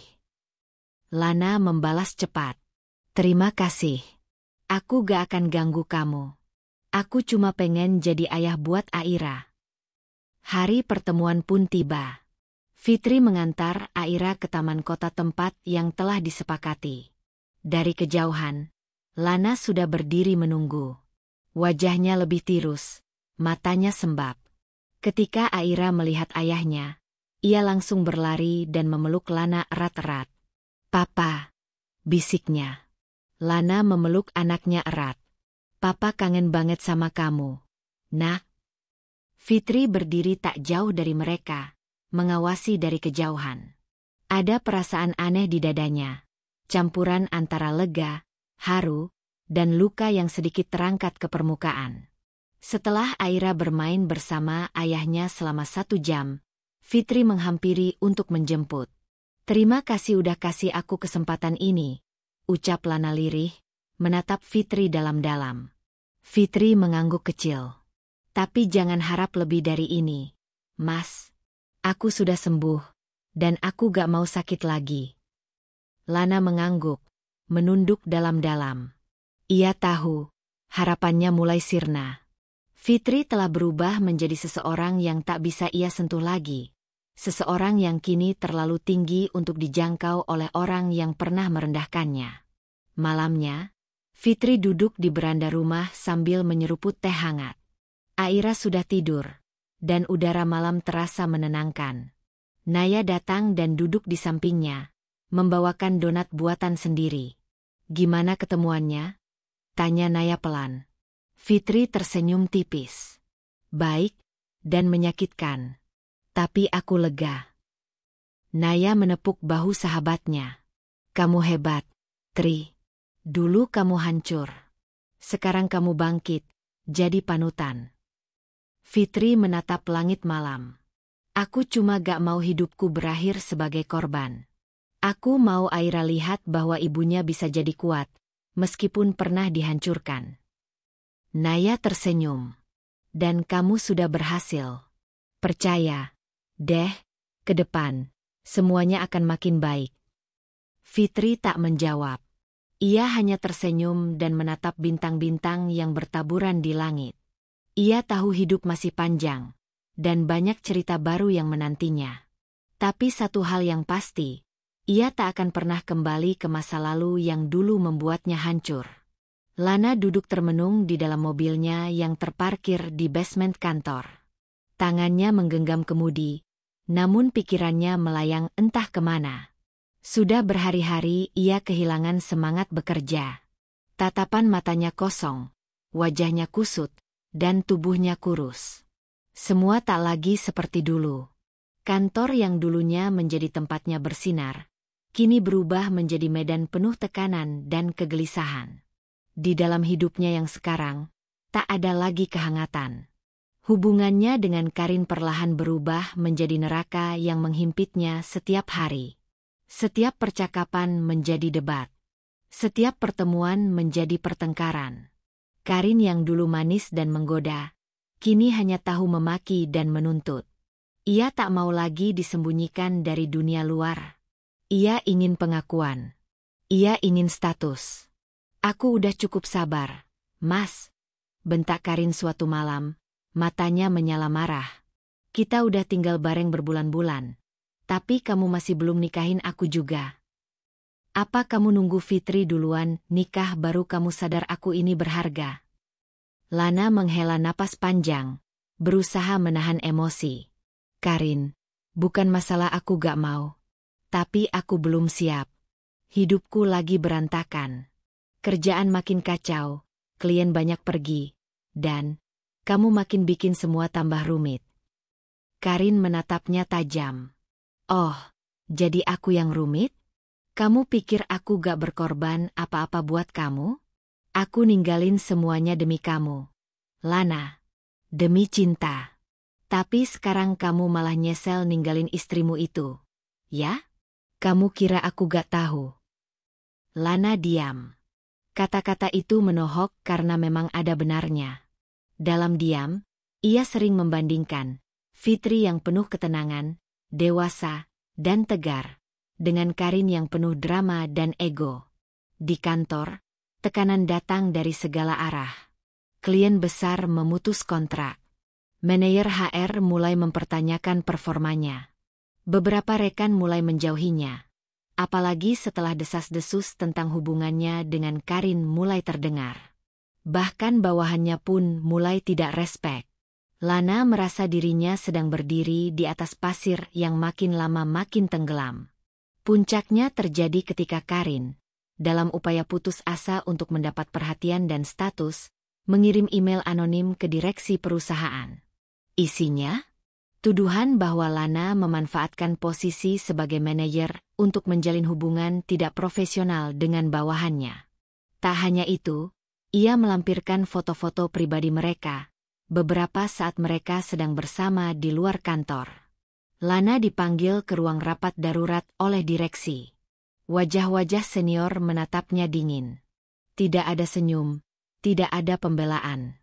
Kami sangat kecewa, Lana, ucap salah satu direktur dengan suara datar. Integritas perusahaan ini sudah kamu rusak. Apapun alasanmu, hubungan dengan bawahan tidak bisa ditoleransi. Kami akan membekukan posisimu sementara waktu dan melakukan investigasi lanjutan. Setelah pertemuan itu, Lana berjalan keluar dengan kepala tertunduk. Semua mata memandangnya. Ada yang berbisik. Ada yang terang-terangan mencibir. Dalam sekejap, reputasinya hancur. Ia bukan lagi manajer andalan. Ia hanyalah pria yang membuat kesalahan besar dalam karir dan hidupnya. Malam itu, Lana kembali ke apartemen dalam keadaan limbung. Ia menatap Karin yang tengah berdandan di depan cermin. Jadi kamu yang kirim email itu? Tanyanya dingin. Karin tertawa kecil. Kalau bukan aku, siapa lagi yang cukup peduli sama kamu sampai rela ambil risiko kayak gitu? Aku ngelakuin itu supaya kamu sadar. Nikahin aku. Biar semuanya beres. Lana menatap wanita itu sejenak, lalu tertawa sinis. Kamu ngorbanin karierku. Cuma buat paksain aku nikah sama kamu? Ini bukan cinta, Karin. Ini obsesi. Karin berdiri dari kursinya. Suaranya meninggi. Aku cuma mau hakku. Lana, aku udah cukup sabar. Kalau kamu masih ngejar-ngejar Fitri, aku bisa bikin hidup kamu lebih buruk dari ini. Ucapan itu membuat Lana benar-benar muak. Ia mengemasi beberapa barang, memasukkannya ke dalam koper. Kamu mau kemana? Karin berteriak. Keluar dari neraka ini. Kalau kamu pergi, aku bakal sebar semua foto dan bukti ke media sosial. Nama kamu bakal rusak total. Lana menghentikan langkahnya. Ia berbalik, menatap Karin dengan mata yang kini penuh luka dan kemarahan. Nama aku udah rusak, Karin. Karena aku pernah percaya sama kamu. Lana pergi malam itu juga. Karin mengamuk, membanting barang, menangis, bahkan menghubungi Lana berkali-kali. Tapi Lana tak pernah menjawab. Untuk pertama kalinya sejak ia meninggalkan Fitri, Lana merasa sepi bukan karena kesendirian, tapi karena penyesalan yang sesungguhnya. Sementara itu, Fitri sibuk menyusun pesanan catering untuk pesta ulang tahun seorang artis lokal. Pesanan itu besar, ratusan porsi.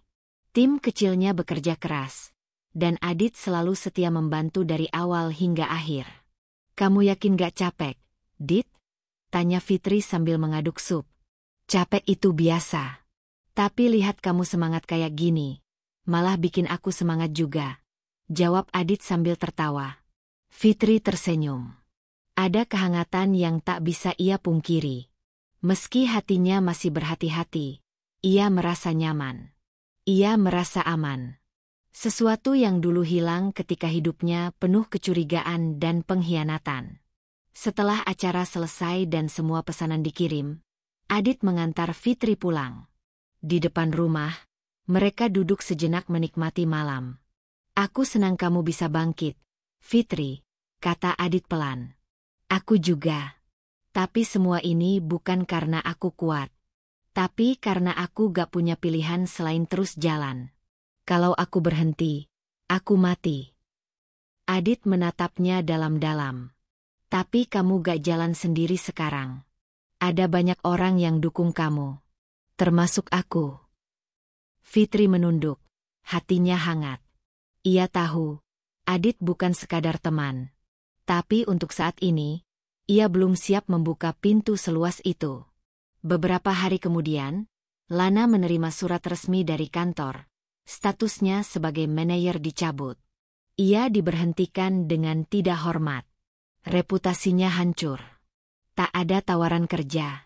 Tak ada panggilan wawancara. Ia sendirian di kamar kontrakan kecil yang ia sewa setelah keluar dari apartemen Karin. Ia memandangi foto Aira yang disimpan di dompet. Tangannya gemetar. Salahku, gumamnya. Semua salahku. Karma telah datang, tak dengan gebrakan besar, tapi dengan luka perlahan yang menghancurkan satu demi satu yang ia bangun. Dan di sisi lain kota, Fitri menatap pantulan dirinya di cermin, mengenakan apron putih dengan nama usahanya yang kini terkenal. Dapur Fitri Bahagia. Ia bukan lagi perempuan yang sama. Angin sore berembus lembut di halaman taman kota, tempat sebuah acara amal tengah berlangsung. Panggung kecil berdiri di tengah, dikelilingi tenda-tenda makanan dan kerajinan tangan milik para pelaku usaha lokal. Tawa anak-anak terdengar riang, sementara musik akustik mengalun pelan, menyemarakan suasana yang hangat dan damai. Fitri berdiri di balik meja catering miliknya yang dihias cantik. Spanduk bertuliskan, Dapur Fitri Bahagia, tergantung dengan elegan di atas, menarik perhatian banyak pengunjung. Menu yang ia sajikan hari itu adalah nasi kebuli, ayam woku, kue sus isi fla, dan es timun serut madu. Semuanya ludes hanya dalam waktu 2 jam sejak acara dimulai. Tak jauh dari sana, seorang pria berdiri di antara kerumunan orang. Matanya terpaku pada sosok wanita yang tengah tertawa bersama pelanggan dan membagi-bagikan kotak makan siang dengan senyum tulus. Itu Fitri. Lana berdiri membeku. Wajah itu masih sama, tapi jauh berbeda. Kini ada cahaya dalam mata Fitri yang tak pernah ia lihat dulu. Kepercayaan diri. Keteguhan. Ketenangan yang sulit dijelaskan. Fitri bukan lagi perempuan yang ia tinggalkan dalam tangis dan kecewa.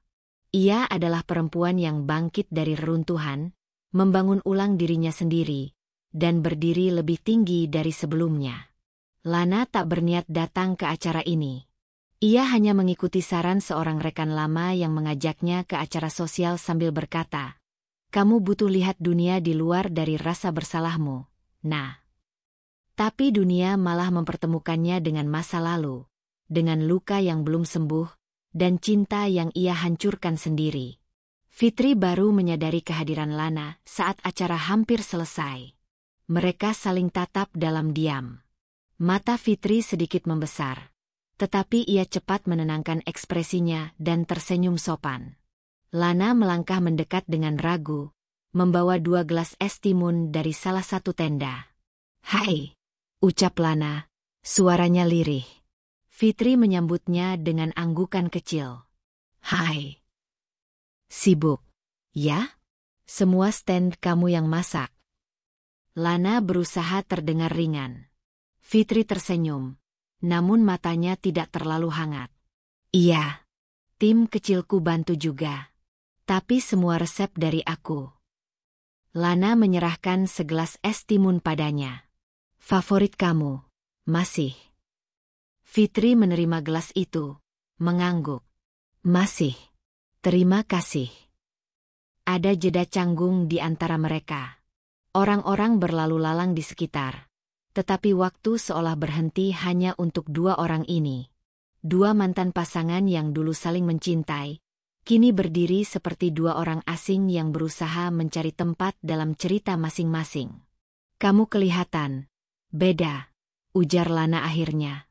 Fitri menatapnya. "Beda yang lebih baik, semoga."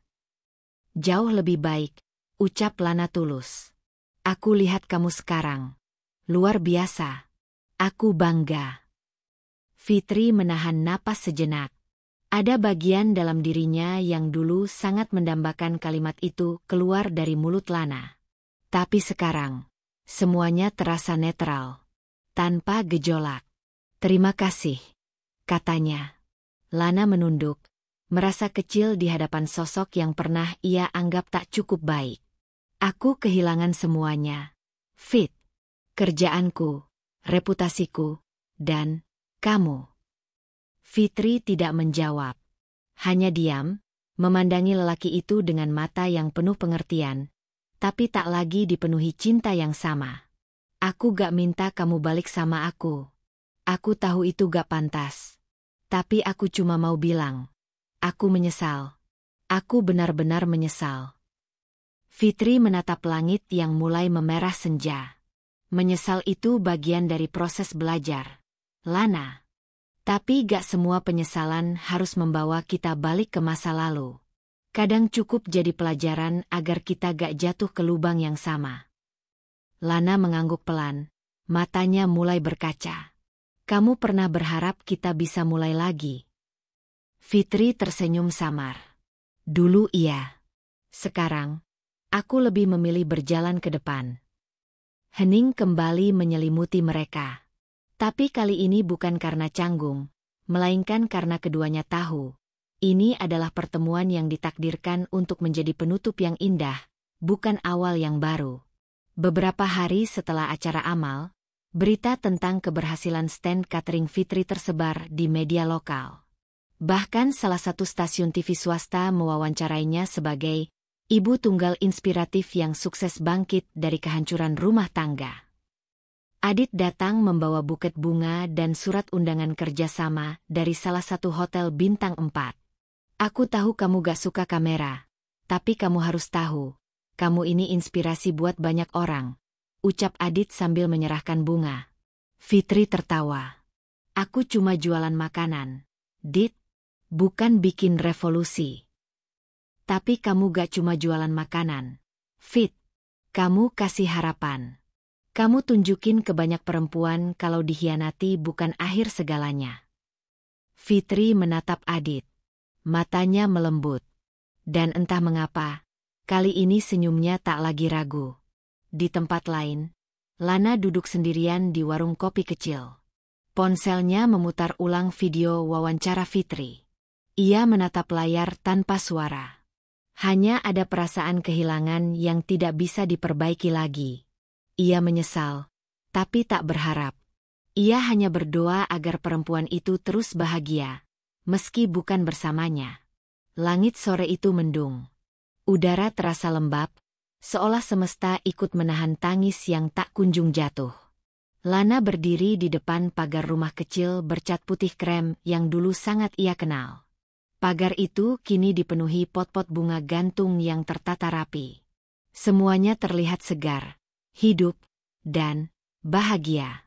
Di balik pintu rumah itu, Fitri tengah membantu Aira mengerjakan PR sekolah. Suara gelak tawa mereka terdengar lirih dari ruang tamu. Fitri tampak ceria, mengenakan daster biru polos dan rambut diikat sederhana. Sekilas, ia seperti ibu rumah tangga biasa, tapi ada pancaran tenang di wajahnya yang menandakan betapa panjang perjalanan batin yang telah ia lewati untuk sampai ke titik ini. Tiba-tiba bel berbunyi. Fitri membuka pintu dan menemukan Lana berdiri di ambang, mengenakan kemeja lusuh dan mata lelah. Sejenak, Fitri terdiam. Ia tak menyangka akan melihat laki-laki itu lagi dalam keadaan seperti ini. Kusut, lesu, dan penuh penyesalan yang nyata. "Boleh aku masuk?" tanya Lana pelan. Fitri mengangguk pelan, mempersilakan masuk. Aira, yang sedang di ruang tamu, sontak berlari dan memeluk ayahnya. "Ayah, aku kangen," serunya polos. Lana menahan napas, pelukannya erat. Air mata menetes di pipi tanpa ia sadari. Ayah juga kangen banget sama Aira. Mereka duduk bertiga di sofa. Aira masih duduk di pangkuan Lana sambil bercerita tentang sekolahnya, lomba mewarnai, dan masakan favorit buatan mama. Fitri hanya tersenyum dari sudut ruangan, mendengarkan dengan tenang, namun hati-hati menjaga jarak emosional. Setelah Aira masuk ke kamar untuk berganti baju, Lana menghela napas panjang. "Fitri, aku tahu ini aneh. Tapi aku gak bisa terus berpura-pura kuat. Aku gak baik-baik aja sejak ninggalin kamu. Hidupku berantakan," ucapnya, suaranya berat menahan emosi. Fitri menatapnya tanpa berkata. "Aku kehilangan pekerjaan, Karin membuat kekacauan di kantor, dan setelah semua itu, dia pergi. Aku dibiarkan sendiri. Aku sadar, terlalu terlambat memang, tapi aku benar-benar menyesal. Fit." Masih tak ada respons dari Fitri. "Aku datang bukan hanya karena menyesal, tapi karena aku ingin kembali. Aku ingin memperbaiki semuanya. Aku tahu ini tak mudah, tapi setidaknya izinkan aku berjuang," lanjut Lana. Fitri akhirnya membuka suara, pelan namun tegas. "Lana, kamu tahu, ada malam-malam yang aku lewati dengan menangis dalam diam. Ada pagi-pagi di mana aku harus pura-pura kuat di depan Aira, padahal hati ini rasanya hancur. Saat kamu memilih pergi, aku pikir aku gak akan bisa berdiri lagi. Tapi aku berdiri. Aku bangkit." Lana menunduk, menahan tangis. "Dan kamu tahu hal paling menyakitkan dari semua ini?" lanjut Fitri, suaranya bergetar. "Bukan karena kamu selingkuh. Bukan karena kamu memilih perempuan lain. Tapi karena kamu menghancurkan kepercayaan aku. Kamu menjatuhkan talak seolah-olah aku gak ada artinya."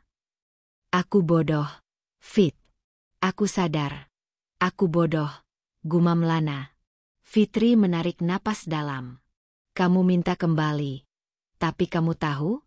Maaf itu bukan jaminan kalau segalanya bisa pulih. Luka ini dalam, Lana. Aku bisa memaafkan, tapi bukan berarti bisa melupakan." Lana menatap Fitri penuh harap, meskipun hatinya mengecil oleh tiap kata yang keluar dari mulut mantan istrinya. "Aku gak bisa kasih kamu jawaban sekarang," kata Fitri. "Aku cuma bisa bilang, hidup ini udah berjalan terlalu jauh. Aku sudah membangun kembali puing-puing yang kamu tinggalkan. Kalau kamu benar-benar ingin berubah, buktikan. Tapi jangan berharap semuanya bisa kembali seperti dulu." Lana mengangguk. "Aku akan buktiin. Bukan cuma demi kamu, tapi demi Aira." Beberapa minggu berlalu. Lana mulai sering mengantar Aira sekolah, menjemput, bahkan membantu Fitri mengantarkan pesanan catering jika ia sedang kewalahan. Tapi semua itu dilakukan dari luar pagar. Fitri masih belum membuka pintunya sepenuhnya. Di sisi lain, Adit yang selama ini menjadi sahabat dan rekan bisnis Fitri, mulai menunjukkan perhatian lebih. Namun ia tetap menjaga batas, tahu bahwa hati Fitri masih berproses. Aku gak akan maksa kamu, Fit.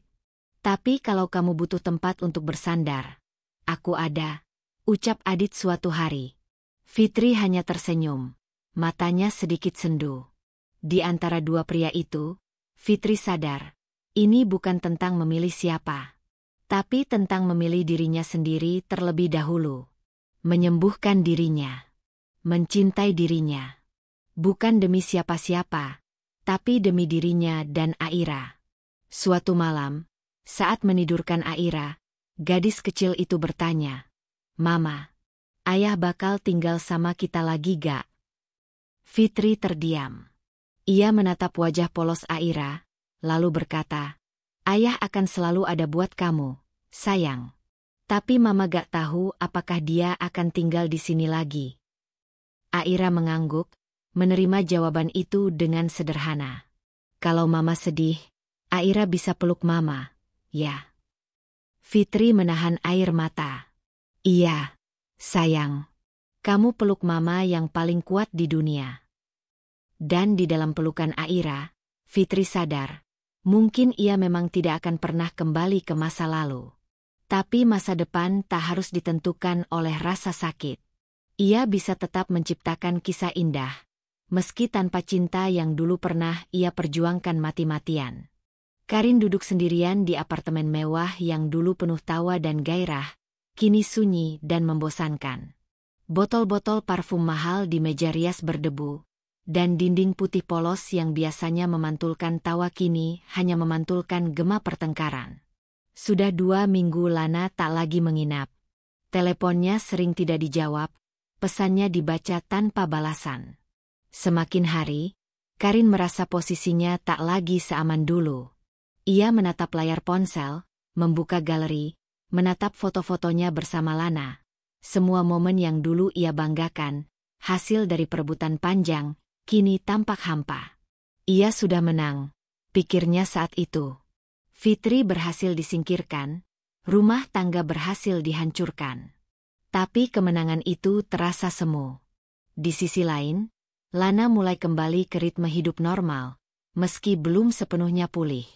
Ia kini lebih sering fokus pada Aira, bahkan beberapa kali ikut membantu Fitri mengurus pesanan catering.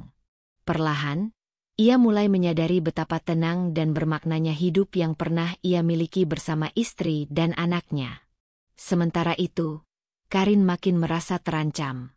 Ia mendatangi kantor tempat Lana bekerja, menuntut penjelasan. "Kenapa kamu mulai menjauh, Lan? Jangan bilang kamu mau balik lagi ke dia." Sentaknya, emosi tak lagi bisa dibendung. "Karin, aku kesini buat kerja. Bukan drama," jawab Lana datar. "Jawab aku," bentak Karin. Suaranya mulai naik, mengundang perhatian rekan-rekan kerja. "Udah cukup. Aku capek, Karin. Aku kehilangan arah sejak ikut kamu. Aku kehilangan pekerjaan, kehilangan keluarga, kehilangan diri sendiri." Karin tersenyum sinis. "Kamu yang bodoh. Kamu pikir Fitri bakal terima kamu balik? Dia pasti udah punya laki-laki lain." Lana menggeleng. "Bahkan kalaupun iya, itu hak dia. Dia gak pernah mengkhianati siapapun. Dia wanita terbaik yang pernah aku temui. Kamu cuma obsesi yang salah tempat." Emosi Karin meledak. Di hadapan semua orang, ia mulai berteriak, menuduh Lana memanfaatkannya, bahkan membuka semua rahasia hubungan mereka, termasuk korupsi waktu, manipulasi data klien, dan keterlibatan tak langsung dalam sabotase kecil terhadap tim pemasaran perusahaan. Semua mata menatap tajam. Atasan Lana yang kebetulan lewat langsung memanggil mereka ke ruang HRD. Tidak butuh waktu lama hingga berita itu menyebar ke seluruh perusahaan. 2 hari setelah kejadian itu, Lana resmi diberhentikan. Bukan hanya karena pengakuan Karin, tapi juga karena bukti yang selama ini disembunyikan mulai muncul. Email, catatan transaksi, dan percakapan internal yang membuat posisinya tidak lagi bisa dipertahankan. Namun alih-alih marah, Lana merasa lega. Ia pulang ke rumah kontrakan kecil yang ia sewa belakangan ini. Menghidupkan lampu, duduk di kursi kayu yang dingin, lalu menutup mata. Keesokan harinya, kabar tentang pemecatan Lana sampai ke telinga Fitri. Adit yang mendengarnya lebih dulu langsung mendatangi rumah Fitri. "Kamu masih mau bantu dia?" tanya Adit pelan, menahan rasa yang tak bisa ia sembunyikan lagi. Fitri menatapnya. "Aku gak tahu. Tapi aku gak akan biarin Aira kehilangan sosok ayah. Meski bukan suamiku lagi, Lana tetap ayah dari anakku." Adit hanya diam. Ia tahu, cinta Fitri mungkin belum sepenuhnya padam. Di hari yang sama, Karin datang ke rumah Fitri. Tanpa diundang. "Boleh bicara sebentar?" tanyanya sinis saat Fitri membuka pintu. Fitri berdiri tegak. "Kalau kamu mau minta maaf, silakan. Tapi kalau kamu mau memulai drama, lebih baik kamu pergi." Karin mendengus. "Kamu pikir kamu menang, ya? Sekarang Lana kembali mendekatimu, dan aku kehilangan segalanya.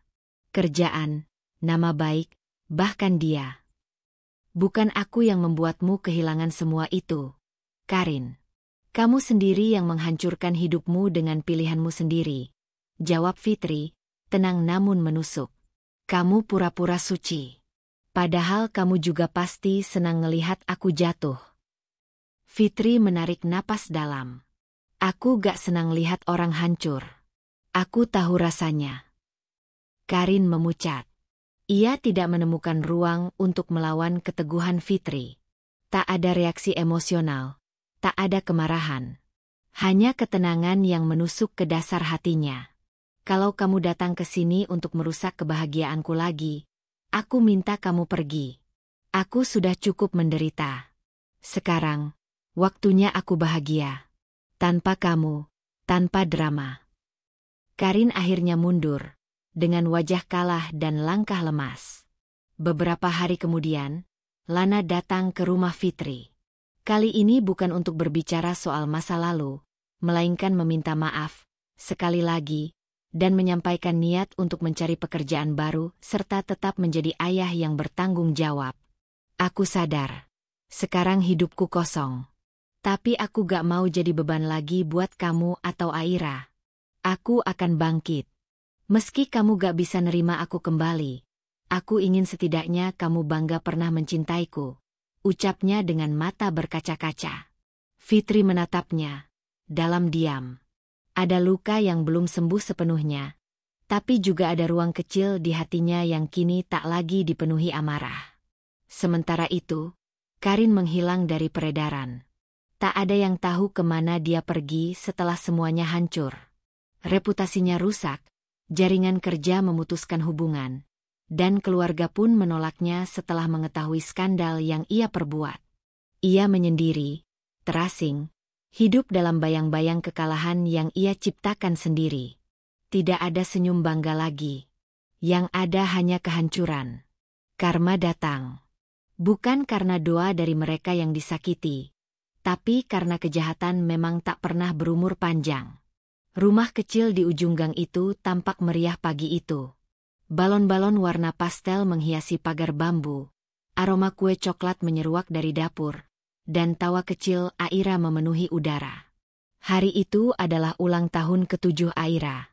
Fitri, dengan celemek bermotif bunga dan wajah bercahaya, sibuk menata meja, dibantu oleh Adit yang sejak pagi sudah datang membawa hadiah besar untuk Aira. Meski sederhana, suasana penuh kehangatan. Tetangga dan beberapa pelanggan catering yang menjadi teman dekat turut hadir. Aira terlihat bahagia, terutama ketika meniup lilin dengan sorak-sorai anak-anak lain yang datang. Tapi yang tak bisa dihindari, sorot matanya sesekali mencuri pandang ke arah pintu, menanti seseorang. Beberapa menit kemudian, pintu pagar terbuka. Lana masuk dengan wajah canggung, membawa sebuah kue tart kecil bertuliskan, "Untuk putri kecil ayah."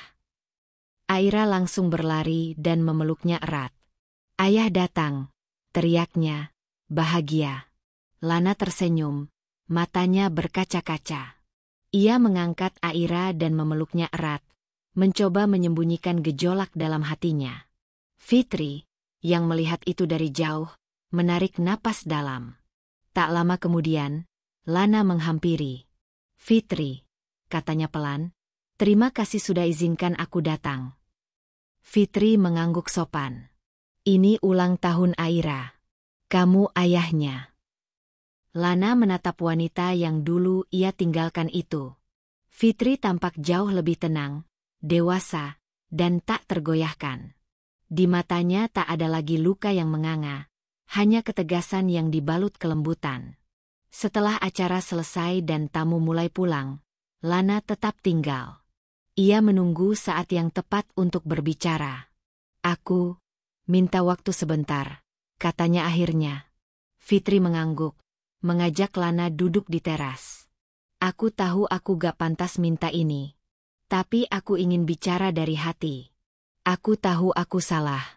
Aku hancurin rumah kita, lukai kamu, dan membuat Aira kehilangan keluarganya. Tapi aku ingin mencoba memperbaiki semuanya. Bukan karena aku kasihan sama diriku sendiri, tapi karena aku benar-benar sadar." Fitri menatapnya, diam cukup lama. Angin sore meniup pelan, membawa aroma bunga kenanga dari pot-pot gantung. "Aku sudah maafin kamu, Lan." "Sudah lama," jawab Fitri akhirnya. Lana menunduk, harap mulai tumbuh. "Tapi maaf itu bukan berarti aku akan kembali. Aku sudah selesai menjadi perempuan yang berharap pada pria yang dulu meninggalkan keluarganya demi ambisi dan nafsu sesaat." Lana terdiam. "Waktu kamu pergi, aku bukan hanya kehilangan suami, tapi kehilangan kepercayaan pada diriku sendiri. Aku merasa tak cukup. Tapi sekarang aku tahu, bukan aku yang kurang, kamu yang buta. Dan aku gak bisa mengulang luka yang sama untuk Aira." Lana mulai menangis, bukan karena ditolak, tapi karena sadar betapa dalam luka yang telah ia buat. "Aku akan tetap biarkan kamu jadi ayah untuk Aira. Tapi untuk kembali jadi suamiku, itu tidak akan terjadi." Lana menatap mata Fitri, dan di sana ia melihat ketulusan. Fitri tidak dendam. Ia hanya memilih menyelamatkan dirinya sendiri. "Aku paham. Terima kasih karena masih izinkan aku ada di hidup kalian." Fitri tersenyum kecil. "Bangunlah hidupmu sendiri. Temukan jati dirimu. Buktikan pada Aira bahwa ayahnya adalah pria yang bisa ditegakkan lagi walau pernah jatuh." Beberapa bulan kemudian, Lana terlihat bekerja sebagai manajer di sebuah kedai kopi kecil, membangun kembali karir dari nol. Setiap akhir pekan, ia mengajak Aira bermain, mengantar les, dan sesekali membantu Fitri di dapur ketika ada pesanan besar. Sementara itu, usaha catering Fitri berkembang pesat. Ia membuka warung makan kecil dengan nama Rumah Rasa, tempat yang tak hanya menyajikan makanan, tapi juga menjadi ruang bagi perempuan yang pernah terluka untuk belajar memasak dan bangkit secara ekonomi.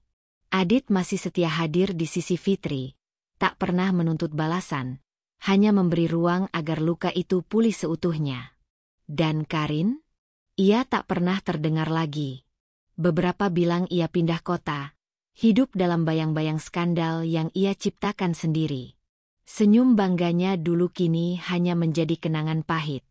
Di penghujung cerita, Fitri berdiri di depan rumah kecilnya, memandangi langit senja. Di tangannya secangkir teh hangat, di hatinya rasa damai. Ia pernah ditinggalkan, dihancurkan, diremehkan. Tapi ia tidak kalah. Ia bangkit. Bukan demi membalas, tapi demi dirinya sendiri dan putri kecil yang menjadi cahaya hidupnya. Dan untuk pertama kalinya setelah sekian lama, Fitri bisa tersenyum. Bukan senyum pahit, bukan senyum pura-pura, tapi senyum tulus dari hati yang utuh.